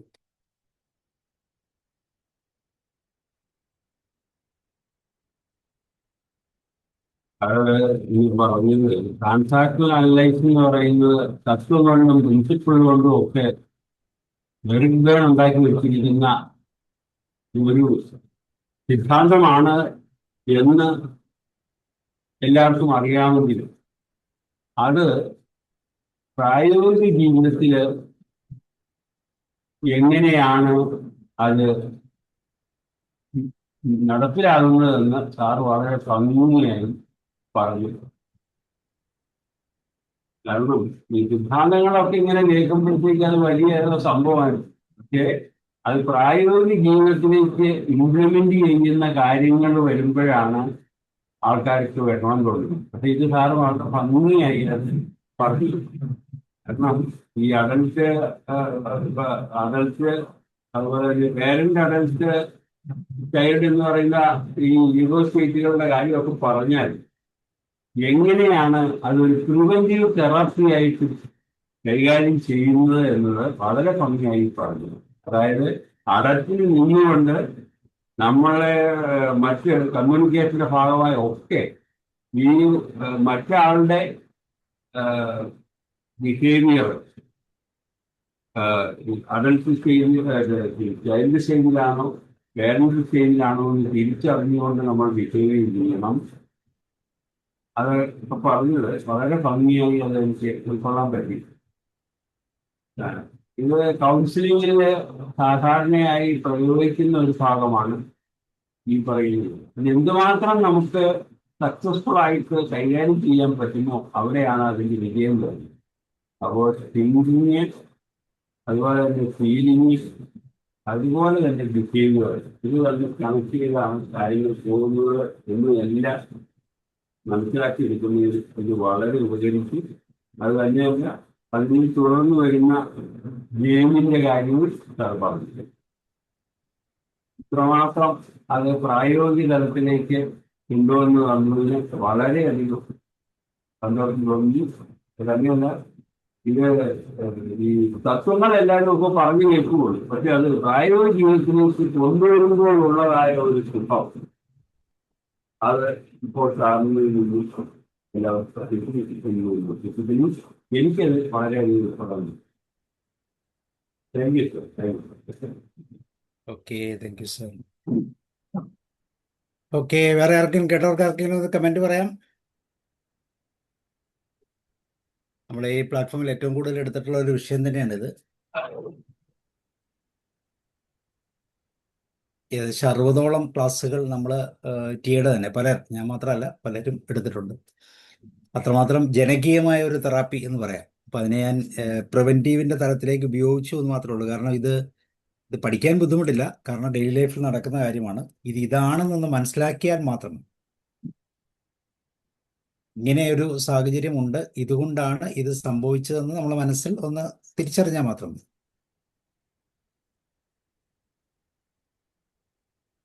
ജോർജ് സാറുണ്ടോ? ജോർജ് സാറ് തിരക്കിലാണെന്ന് തോന്നുന്നു അല്ലേ? സാറേ, പറയൂ. Thank you sir. സാറിൻ്റെ വാക്കുകൾ ഇങ്ങനെ ഒരു മഹാനദി പോലെ ഇങ്ങനെ ഒഴുകുകയായിരുന്നു സാറേ. ഞാൻ കേട്ടിരിക്കുകയായിരുന്നു. എനിക്ക് സാറിനോട് ചോദിക്കാനുള്ളത്, അറിയാനുള്ളത്, ഇപ്പം ഈ പാരമ്പര്യമായിട്ട് ലഭിക്കുന്ന ഈ സ്വഭാവങ്ങൾ അത് ഏത് ക്രിട്ടിക്കൽ സ്റ്റേജിലും ഏത് അവസരത്തിലും ചൈൽഡ്, കൗമാരം, ബാല്യം, ഏത് പ്രായത്തിലായിട്ടുണ്ടെങ്കിലും അത് അവരെ പിടികൂടി അതിൻ്റെ ക്രിട്ടിക്കൽ സ്റ്റേജിൽ അത് പുറത്ത് വരുന്നുണ്ട് എന്നാണ് എനിക്ക് തോന്നുന്നത്. ഇതിന് ബോധപൂർവം നമുക്ക് മാറ്റം വരുത്താൻ കഴിയോ സാറേ? അതിന് സാറിനെ പറ്റി എന്താണ് അതിൻ്റെ അഭിപ്രായം? എന്താണ് സാറേ, ഇപ്പൊ ഇതിനകത്ത് തന്നെ നമ്മൾ പറഞ്ഞത്, നമ്മുടെ കുട്ടിക്കാലത്ത് നമ്മുടെ പേരൻസ് ചെയ്ത രീതികൾ, അതിൻ്റെ ചിന്തകളുണ്ട്, സ്വഭാവങ്ങളുണ്ട്, വികാര പ്രകടനങ്ങളുണ്ട്. ഇതെല്ലാം നമ്മളുടെ മനസ്സിലേക്ക് കൃത്യമായിട്ട് അതുപോലെ തന്നെ സ്വീകരിച്ചിട്ടുണ്ട് വളരെ കുട്ടിയായിരുന്നപ്പോൾ തന്നെ. പക്ഷെ ഇപ്പം നമ്മൾ അതല്ല ഉപയോഗിക്കുന്നത്, ഒത്തിരി മാറ്റങ്ങൾ വരുത്തിയിട്ടുണ്ട്. പക്ഷെ എങ്കിലും ഒരു ക്രൈസിസ് വരുമ്പോൾ, ഇപ്പൊ നമ്മൾ ശ്രദ്ധിച്ചു നോക്കൂ, സാറ് കുട്ടിയായിരുന്നപ്പോഴും അല്ലെങ്കിൽ ഞാൻ കുട്ടിയായിരുന്നപ്പോഴും പാമ്പിനെ എങ്ങനെയാണോ കണ്ടാൽ പേടിക്കുന്നത്, അതുപോലെ തന്നെയാണ് ഇപ്പോഴും. വലിയ വ്യത്യാസമൊന്നുമില്ല. പക്ഷെ മാറ്റം വന്നിട്ടുണ്ട്, ഇല്ലെന്നൊന്നും പറയുന്നില്ല. സ്വല്പം കൂടെ ശ്രദ്ധയോടെ, അന്ന് എങ്ങനെ പേടിയുണ്ടായിരുന്നു അതേപോലെ തന്നെയാണ്. അപ്പം അങ്ങനെയാണ് ഒരു രീതി, ഒരു പ്രത്യേക മനുഷ്യന്റെ ഒരു കോമ്പസിഷൻ അതാണ്. ഇതിൽ നിന്ന് അറിവ് വരുന്നതനുസരിച്ച് മാറ്റങ്ങൾ വരും. ഇനി നമ്മളോട് പെരുമാറുന്ന ഒരു വ്യക്തി ആ രീതിയിലാണെങ്കിൽ ആ വ്യക്തിയിൽ മാറ്റം വരുത്തുക എന്ന് പറയുന്നത് സ്വല്പം ശ്രമകരമായ ബുദ്ധിമുട്ട് കാര്യമാണ്. അതിന് പകരം നമ്മളിൽ ആ ചേഞ്ച് ഉണ്ടാക്കിയെടുക്കുക എന്നുള്ളതാണ് ഇതിൻ്റെ ഏറ്റവും വലിയ പ്രത്യേകത. ഇപ്പൊ സാറ് പറഞ്ഞ രീതിയിലുള്ള ഒരു വ്യക്തി നമ്മുടെ മുമ്പിലുണ്ടെങ്കിൽ ആ വ്യക്തിയുടെ യഥാർത്ഥ അവസ്ഥ നമ്മൾ മനസ്സിലാക്കി അവർക്ക് വേണ്ടുന്ന രീതിയിലേക്ക് നമ്മൾ മാറുക എന്നുള്ളതാണ്. അങ്ങനെ മാറിയാൽ രണ്ടുപേർക്കും ഗുണകരമാണ്. അതാണ് എളുപ്പം. പ്ലസ് നമ്മൾ മാറാൻ തുടങ്ങിയാൽ ഓട്ടോമാറ്റിക്കായിട്ട് ആ വ്യക്തിക്ക് മാറാനുള്ള ഒരു വലിയ സാധ്യതയും കൂടി തുറന്നു കിട്ടും. എന്തുകൊണ്ടാണ് ഈ മാറ്റം എന്ന് അവരെ വ്യക്തമായിട്ട് പറഞ്ഞ് മനസ്സിലാക്കിയാൽ, അത് പറഞ്ഞ് മനസ്സിലാക്കേണ്ട, നമ്മുടെ പ്രവർത്തനത്തിലൂടെ മനസ്സിലാക്കിയാൽ തീർച്ചയായിട്ടും ആ ചേഞ്ച് നമുക്ക് ഉണ്ടാക്കിയെടുക്കാം. ഈ ചേഞ്ച് അത്യാവശ്യമാണ്. കാരണം ലൈഫിൽ മുന്നോട്ട് പോകണമെങ്കിൽ ഇതുപോലുള്ള ഒരു വീട്ടിലൊരു മെമ്പർ നമ്മുടെ വീട്ടിലുണ്ടെങ്കിൽ തീർച്ചയായിട്ടും ഒരു വലിയ പ്രതിസന്ധി. അപ്പോൾ നമ്മൾ ബൈപ്പോളറിൻ്റെ ഒരു എക്സാമ്പിൾ പറഞ്ഞു. ബൈപ്പോളർ രോഗമുണ്ടാകുന്നത് എങ്ങനെയാണ്? ജന്മന ഉണ്ടാകണം എന്നൊന്നുമില്ല. കുട്ടിക്കാലത്തുണ്ടായിട്ടുള്ള ചില പ്രശ്നങ്ങൾ കൊണ്ട് ഈ പറഞ്ഞ ഒരു അവസ്ഥ ഉണ്ടായതാണ്. അങ്ങനെ ഒരു വ്യക്തി നമ്മുടെ കൂടെ ഉണ്ടെങ്കിൽ ആ വ്യക്തിയെ നമുക്ക് ചികിത്സയ്ക്ക് സുഖപ്പെടുത്താം. അതിനൊക്കെ ഒരു പരിധിയുണ്ട്. പേഴ്സണാലിറ്റി ഡിസോർഡറാണ്. അതിൽ നിന്ന് നമ്മൾ എന്ത് ഉൾക്കൊണ്ട് നമുക്ക് എന്ത് മാറ്റം വരുത്തണം എന്ന് നമ്മൾ ചിന്തിക്കുക. അതാണ് ഈ പ്രിവെൻഷൻ എന്ന് പറയുന്നത്. അവിടെയല്ല നമ്മൾ എല്ലാവരെയും മാറ്റാനാണ് ശ്രമിക്കുന്നത്. പകരം നമ്മൾ മാറി, സാഹചര്യങ്ങൾക്കനുസരിച്ച് നമ്മൾ മാറി മാനേജ് ചെയ്യുകയാണ് ഇവിടെ ചെയ്യാൻ ഉദ്ദേശിക്കുന്നത്. ഞാൻ ഉദ്ദേശിച്ച ഇത് തന്നെയാണോ സാർ ഉദ്ദേശിച്ചത്? അതെ സാർ, ഈ സ്വഭാവങ്ങള് പാരമ്പര്യമായി കിട്ടുന്ന ഈ സ്വഭാവങ്ങള് അവന്റെ ഏത് ഘട്ടത്തിലും അത് ക്രിട്ടിക്കൽ സന്ദർഭങ്ങളിൽ അത് പുറത്തു വരുന്നുണ്ട്. അതിൽ മാറ്റം വരുത്താൻ ഇവർക്ക് കഴിയുന്നില്ല.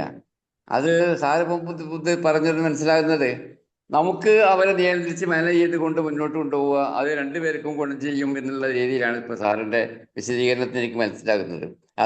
ഈ പാരമ്പര്യ രോഗങ്ങൾ, പേഴ്സണാലിറ്റി ഡിസോർഡേഴ്സ് എന്ന് പറഞ്ഞാൽ അത് അത്ര ക്യൂറബിൾ അല്ല ബേസിക്കലി.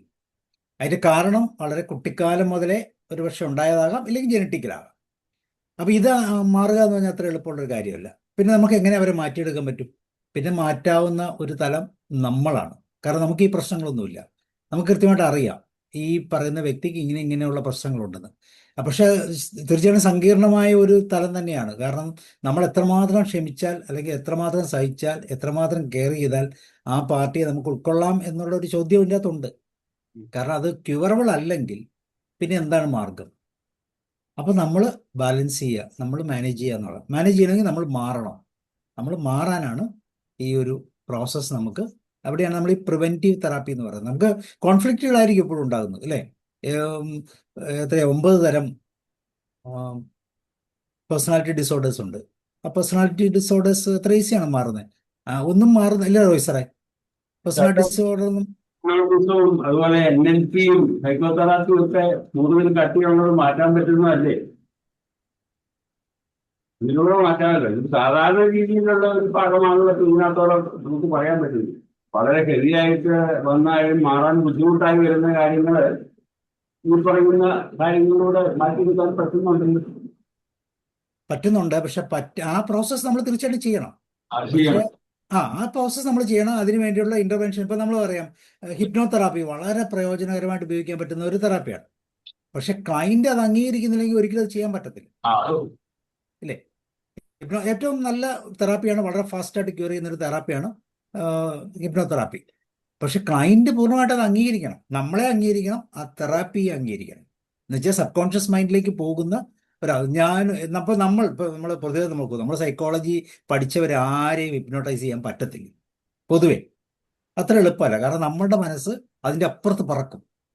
ഇതുപോലെ ഒരു ക്ലയന്റിന് നമുക്കൊരു എന്താ പറയുന്നത്, ഒരു ജോയിനിങ് കൺസെപ്റ്റ് അല്ലെങ്കിൽ പറയുന്ന ഒരു റാപ്പോർട്ട് കൃത്യമായിട്ട് ഡെവലപ്പ് ചെയ്താൽ മാത്രമേ ആ വ്യക്തിയെ മാനേജ് ചെയ്യാൻ പറ്റുള്ളൂ. ഇപ്പം എല്ലാ സൈക്കോതെറാപ്പിയും നമ്മൾ വർഷങ്ങൾ എടുക്കും ഒരു പേഴ്സണാലിറ്റി ഡിസോർഡർ മാറണമെങ്കിൽ. ഇപ്പം നമ്മൾ ബൈപ്പോളാർ പറഞ്ഞു. ബൈപ്പോളാർ എങ്ങനെയാണ് ഉണ്ടാകുന്നത്? വളരെ കുട്ടിക്കാലം മുതലേ ഉണ്ടായിട്ടുള്ള ഒരു പ്രശ്നമാണ്. ആ പ്രശ്നം മാറാനുള്ള ഒരു സാഹചര്യം ഇപ്പോൾ പോലും നിലവിലില്ല. കാരണം അങ്ങനെയുള്ള വ്യക്തികളോട് എപ്പോഴും നമ്മൾ ഒരു കമ്പാഷനേറ്റ് ആയിട്ടൊന്നും പെരുമാറത്തില്ല. അപ്പോൾ അതുകൊണ്ട് തന്നെ സംഭവിക്കും, തീർച്ചയായിട്ടും പ്രശ്നങ്ങളുണ്ടാവും. അവിടെയാണ് കുഞ്ഞായി മാസ്റ്റർ ഞാൻ പറഞ്ഞത്, കാര്യം ക്ലിയർ ആണെങ്കിൽ ഇച്ചിടെ പറയാം, ഇല്ലെങ്കിൽ നമുക്ക് ഇങ്ങനെ തീരുമാനിക്കാൻ പറ്റുള്ളൂ ആ വ്യക്തിയുടെ മാറ്റം എത്രമാത്രം സാധിക്കും. ആ സാധിക്കുന്നില്ലെങ്കിൽ ആരാണ് പിന്നെ മാറേണ്ടത്? പിന്നെ നമ്മളാണ് മാറേണ്ടത്. എളുപ്പമല്ല, അത് അംഗീകരിക്കാൻ പറ്റത്തില്ല, അതൊക്കെ ഞാൻ സമ്മതിച്ചു. അവിടെയാണ് നമ്മളുടെ ഈ ചേഞ്ച് വരേണ്ടതെന്നാണ് ഞാൻ ഉദ്ദേശിച്ചത്. കുഞ്ഞു മാസ്റ്റർ ഒന്നുകൂടെ പറയും. Thank you sir. എനിക്ക് മനസ്സിലായി സർ, സാർ ഉദ്ദേശിച്ചത്. യെസ്, തീർച്ചയായിട്ടും ഇന്റർവെൻഷൻസിന് അഡ്ജസ്റ്റ്മെന്റ് ലൈഫ്. അഡ്ജസ്റ്റ്, കാരണം നമുക്ക് വേണ്ടി കൂടെയാണത്. ഇറ്റ്സ് ഫോർ മീ അതെ. ഓൾസോ, അല്ലെ? നമുക്ക് വേണ്ടി കൂടെയാണ്. എന്നാലേ അത് മുന്നോട്ട് പോകാൻ പറ്റൂ എന്ന് നമുക്ക് ഉറപ്പാണ്. അവിടെ പക്ഷേ നമ്മൾ പാനിക്കായി പോകും. അവിടെ നമ്മൾ പലപ്പോഴും നമുക്ക് മുന്നോട്ട് പോകാൻ പറ്റാതെ വരും. അപ്പോൾ നമുക്ക് മാത്രമാണ് ഇങ്ങനത്തെ പ്രശ്നങ്ങൾ നമുക്ക് ഫീൽ ചെയ്യും. ഇത് ഞാൻ എങ്ങനെ മുന്നോട്ട് പോകാൻ പറ്റും എന്നൊക്കെ ചെയ്യും. ഇപ്പം ഞാനൊരു എക്സാമ്പിൾ പറയാം, ഒരു സിമ്പിൾ എക്സാമ്പിൾ പറയാം. ശാരീരികമായ വൈകല്യങ്ങളൊക്കെ ഉള്ള കുട്ടികൾ, നമുക്കറിയാം, നമ്മുടെ കുട്ടികൾ ചുറ്റുപാടുകൾ കണ്ടിട്ടുണ്ട്. ഇവരെ ഒരിക്കലും വീട്ടിന് പുറത്ത് കൊണ്ടുപോകാത്ത മാതാപിതാക്കളുണ്ട്, അല്ലേ? അതൊരു ബർഡനാണ്, അല്ലെങ്കിൽ ഒരു ബുദ്ധിമുട്ടാണെന്ന്. എന്നാൽ ചില മാതാപിതാക്കൾ എന്ത് ബർഡൻ ആണെങ്കിലും അതിനൊക്കെ ഓവർകം ചെയ്ത് അവരെ കൊണ്ടുപോകാൻ എല്ലായിടത്തും കൊണ്ടുപോകുന്നവരും. അപ്പൊ ഈ സമീപനത്തിന്റെ വ്യത്യാസമാണത്. ആദ്യം പറഞ്ഞ വ്യക്തി എന്ന് പറയുന്നത്, അവരെന്ന് പറയുന്നത്, അവർ ആ ഫാമിലി ചിന്തിക്കുന്നത് അത് ബുദ്ധിമുട്ടാണ്, പ്രയാസമാണ്. എനിക്ക് അങ്ങനെ ഒരു ഫീൽ ഉണ്ട്. എൻ്റെ മദർ കുറേ നാൾ അൽഷിമേഴ്സ് ആയിരുന്നു, വളരെ കാലം, ഒരു 5-6 വർഷം അൽഷിമേഴ്സ് ആയിരുന്നു. അപ്പോൾ നമ്മൾ പൊതുവെ എന്താ ചെയ്യുന്നത്? കൊണ്ടുപോകണ്ട, എങ്ങും പോകണ്ട, വീട്ടിൽ നിൽക്കട്ടെ, ഒരാളെ വെച്ച് നമ്മൾ പോകേണ്ടതൊക്കെ പോകും. പക്ഷെ എൻ്റെ ഫാദർ വളരെ പ്രത്യേകതയുള്ള വ്യക്തിയാണ്. അദ്ദേഹം എവിടെയും കൊണ്ട്, അദ്ദേഹം അതിനുവേണ്ടി ഒരു കാറ് വാങ്ങിച്ചു, സ്വന്തമായി ഡ്രൈവിംഗ് പഠിച്ചു. ഞങ്ങളുടെ ഒന്നും സഹായമില്ലാതെ തന്നെ ഡ്രൈവ് ചെയ്ത് എല്ലാ ഞായറാഴ്ചകളിലും പള്ളിയിലും കൊണ്ടുപോയി, എവിടെയൊക്കെ പോകും അവിടെ എല്ലാം പോകും. വളരെ പെട്ടെന്ന് തന്നെ നമ്മൾ അഡാപ്റ്റ് ചെയ്തു അത്. പിന്നെ മദറിനെ വീട്ടിൽ ഇരുത്തിക്കൊണ്ട് പോകുന്ന ഒരു പ്രശ്നം ഉദിക്കുന്നില്ല. നമ്മൾ മദറിനെ കൊണ്ടുപോകും, വീൽ ചെയറൊക്കെ വണ്ടിയിൽ വയ്ക്കും, എടുത്ത് കയറ്റിയിരുത്തുമ്പോൾ ചില ബുദ്ധിമുട്ടുകളും പ്രയാസങ്ങളൊക്കെ ഉണ്ടാകും. ഒത്തിരി പ്രശ്നങ്ങളുണ്ട്. അൽഷിമറാണ്, ഒന്നും ഓർമ്മയില്ല, എല്ലാം നമ്മൾ ചെയ്യാം. പക്ഷെ അത് വളരെ വളരെ പോസിറ്റീവായിട്ട് നമുക്കത് മനസ്സിൽ ഫീൽ ചെയ്തു. അത് മറ്റുള്ളവർക്ക് വലിയൊരു മാതൃകയായി. അപ്പോൾ ഈ ഒരു ചേഞ്ചാണ് നമ്മൾ കൊണ്ടുവരേണ്ടതെന്നാണ് ഞാൻ പറഞ്ഞതിൻ്റെ ഉദ്ദേശം. Okay okay sir, thank you. Okay, ഇനി വേറെ ആർക്കെങ്കിലും ഷെയർ ചെയ്യണ്ടോ? രാജു സാർ, ജോർജ് സാർ തിരക്കിലാന്ന് തോന്നുന്നു. അത് സുധാകരൻ ഡോക്ടർ എന്തെങ്കിലും പറയുന്നു?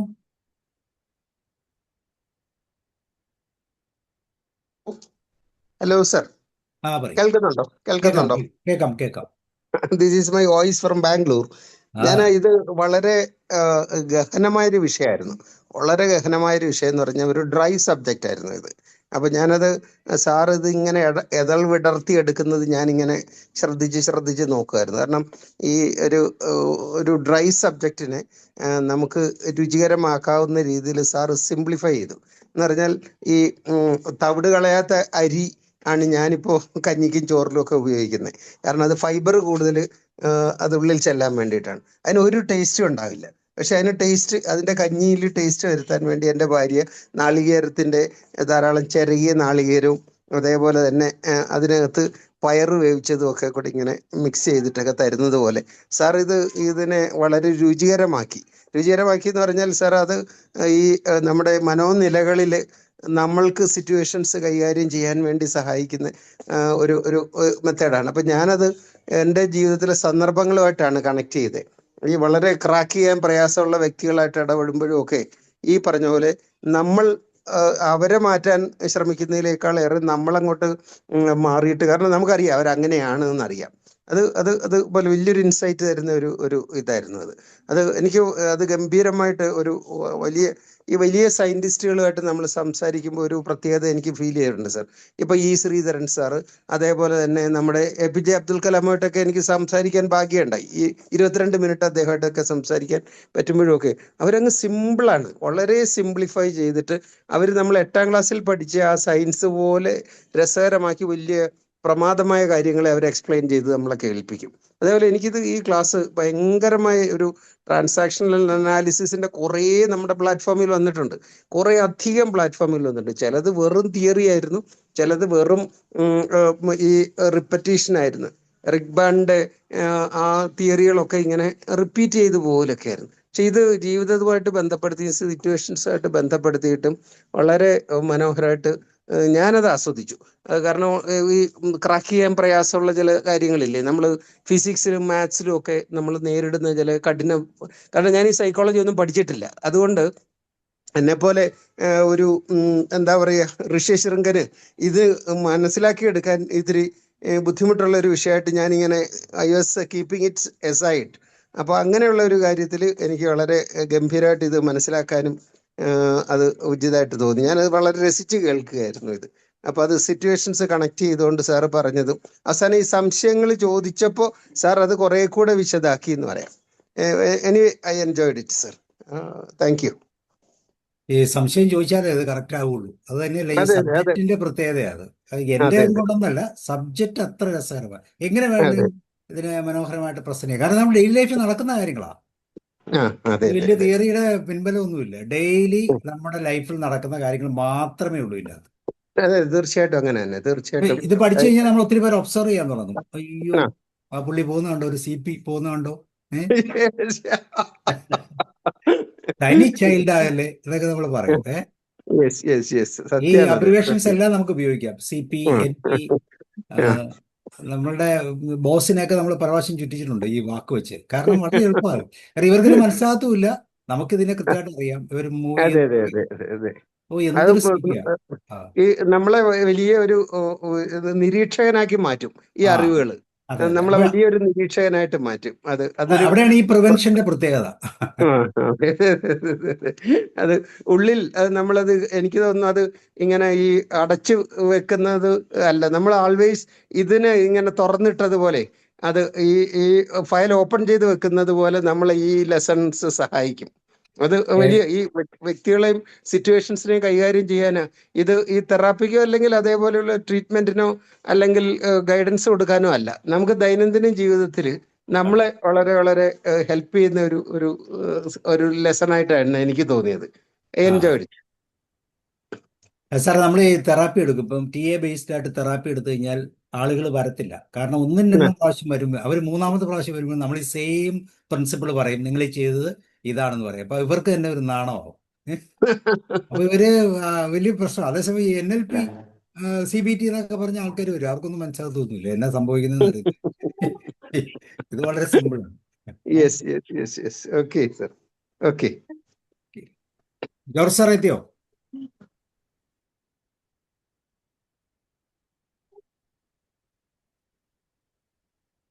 ഗോകുമാർ സാർ ഉണ്ടോ? മധുരാജ്, രാജു ഫിലിപ്പ്, ജയദാസ്. സാർ എത്തിയോ? സാറേ, ഞാനിപ്പം വന്ന് കയറിയേ ഉള്ളൂ വീട്ടിലേക്ക്. എനിക്ക് തോന്നി. നന്നിപ്പോ കേട്ടോല്ലോ. സുലോചൻ സാറിന്റെ കമന്റ് ആണ് ആകെ കേൾക്കാൻ അവസരം കിട്ടിയത്. ശരി, നന്നായി. ഞാൻ ഇനി ഇത് റീപ്ലൈ ചെയ്ത് മുഴുവൻ കേൾക്കും. Thanks sir. എങ്ങനെയുണ്ട്? നല്ല മഴയാണോ? ഇവിടെ മഴയില്ല. അവിടെ മഴ കിട്ടിയോ? പിന്നെ ഞങ്ങളിതേ റോയ് സാറൊക്കെ മഴയത്ത് തകരുവാ. ഓ, ഭയങ്കര മഴയാണോ സാറേ? ഭാഗ്യവാന്മാർ. ഇങ്ങനെ പുകഞ്ഞിട്ട് കിടക്കാൻ മേളഞ്ഞു. ഭയങ്കര മഴ.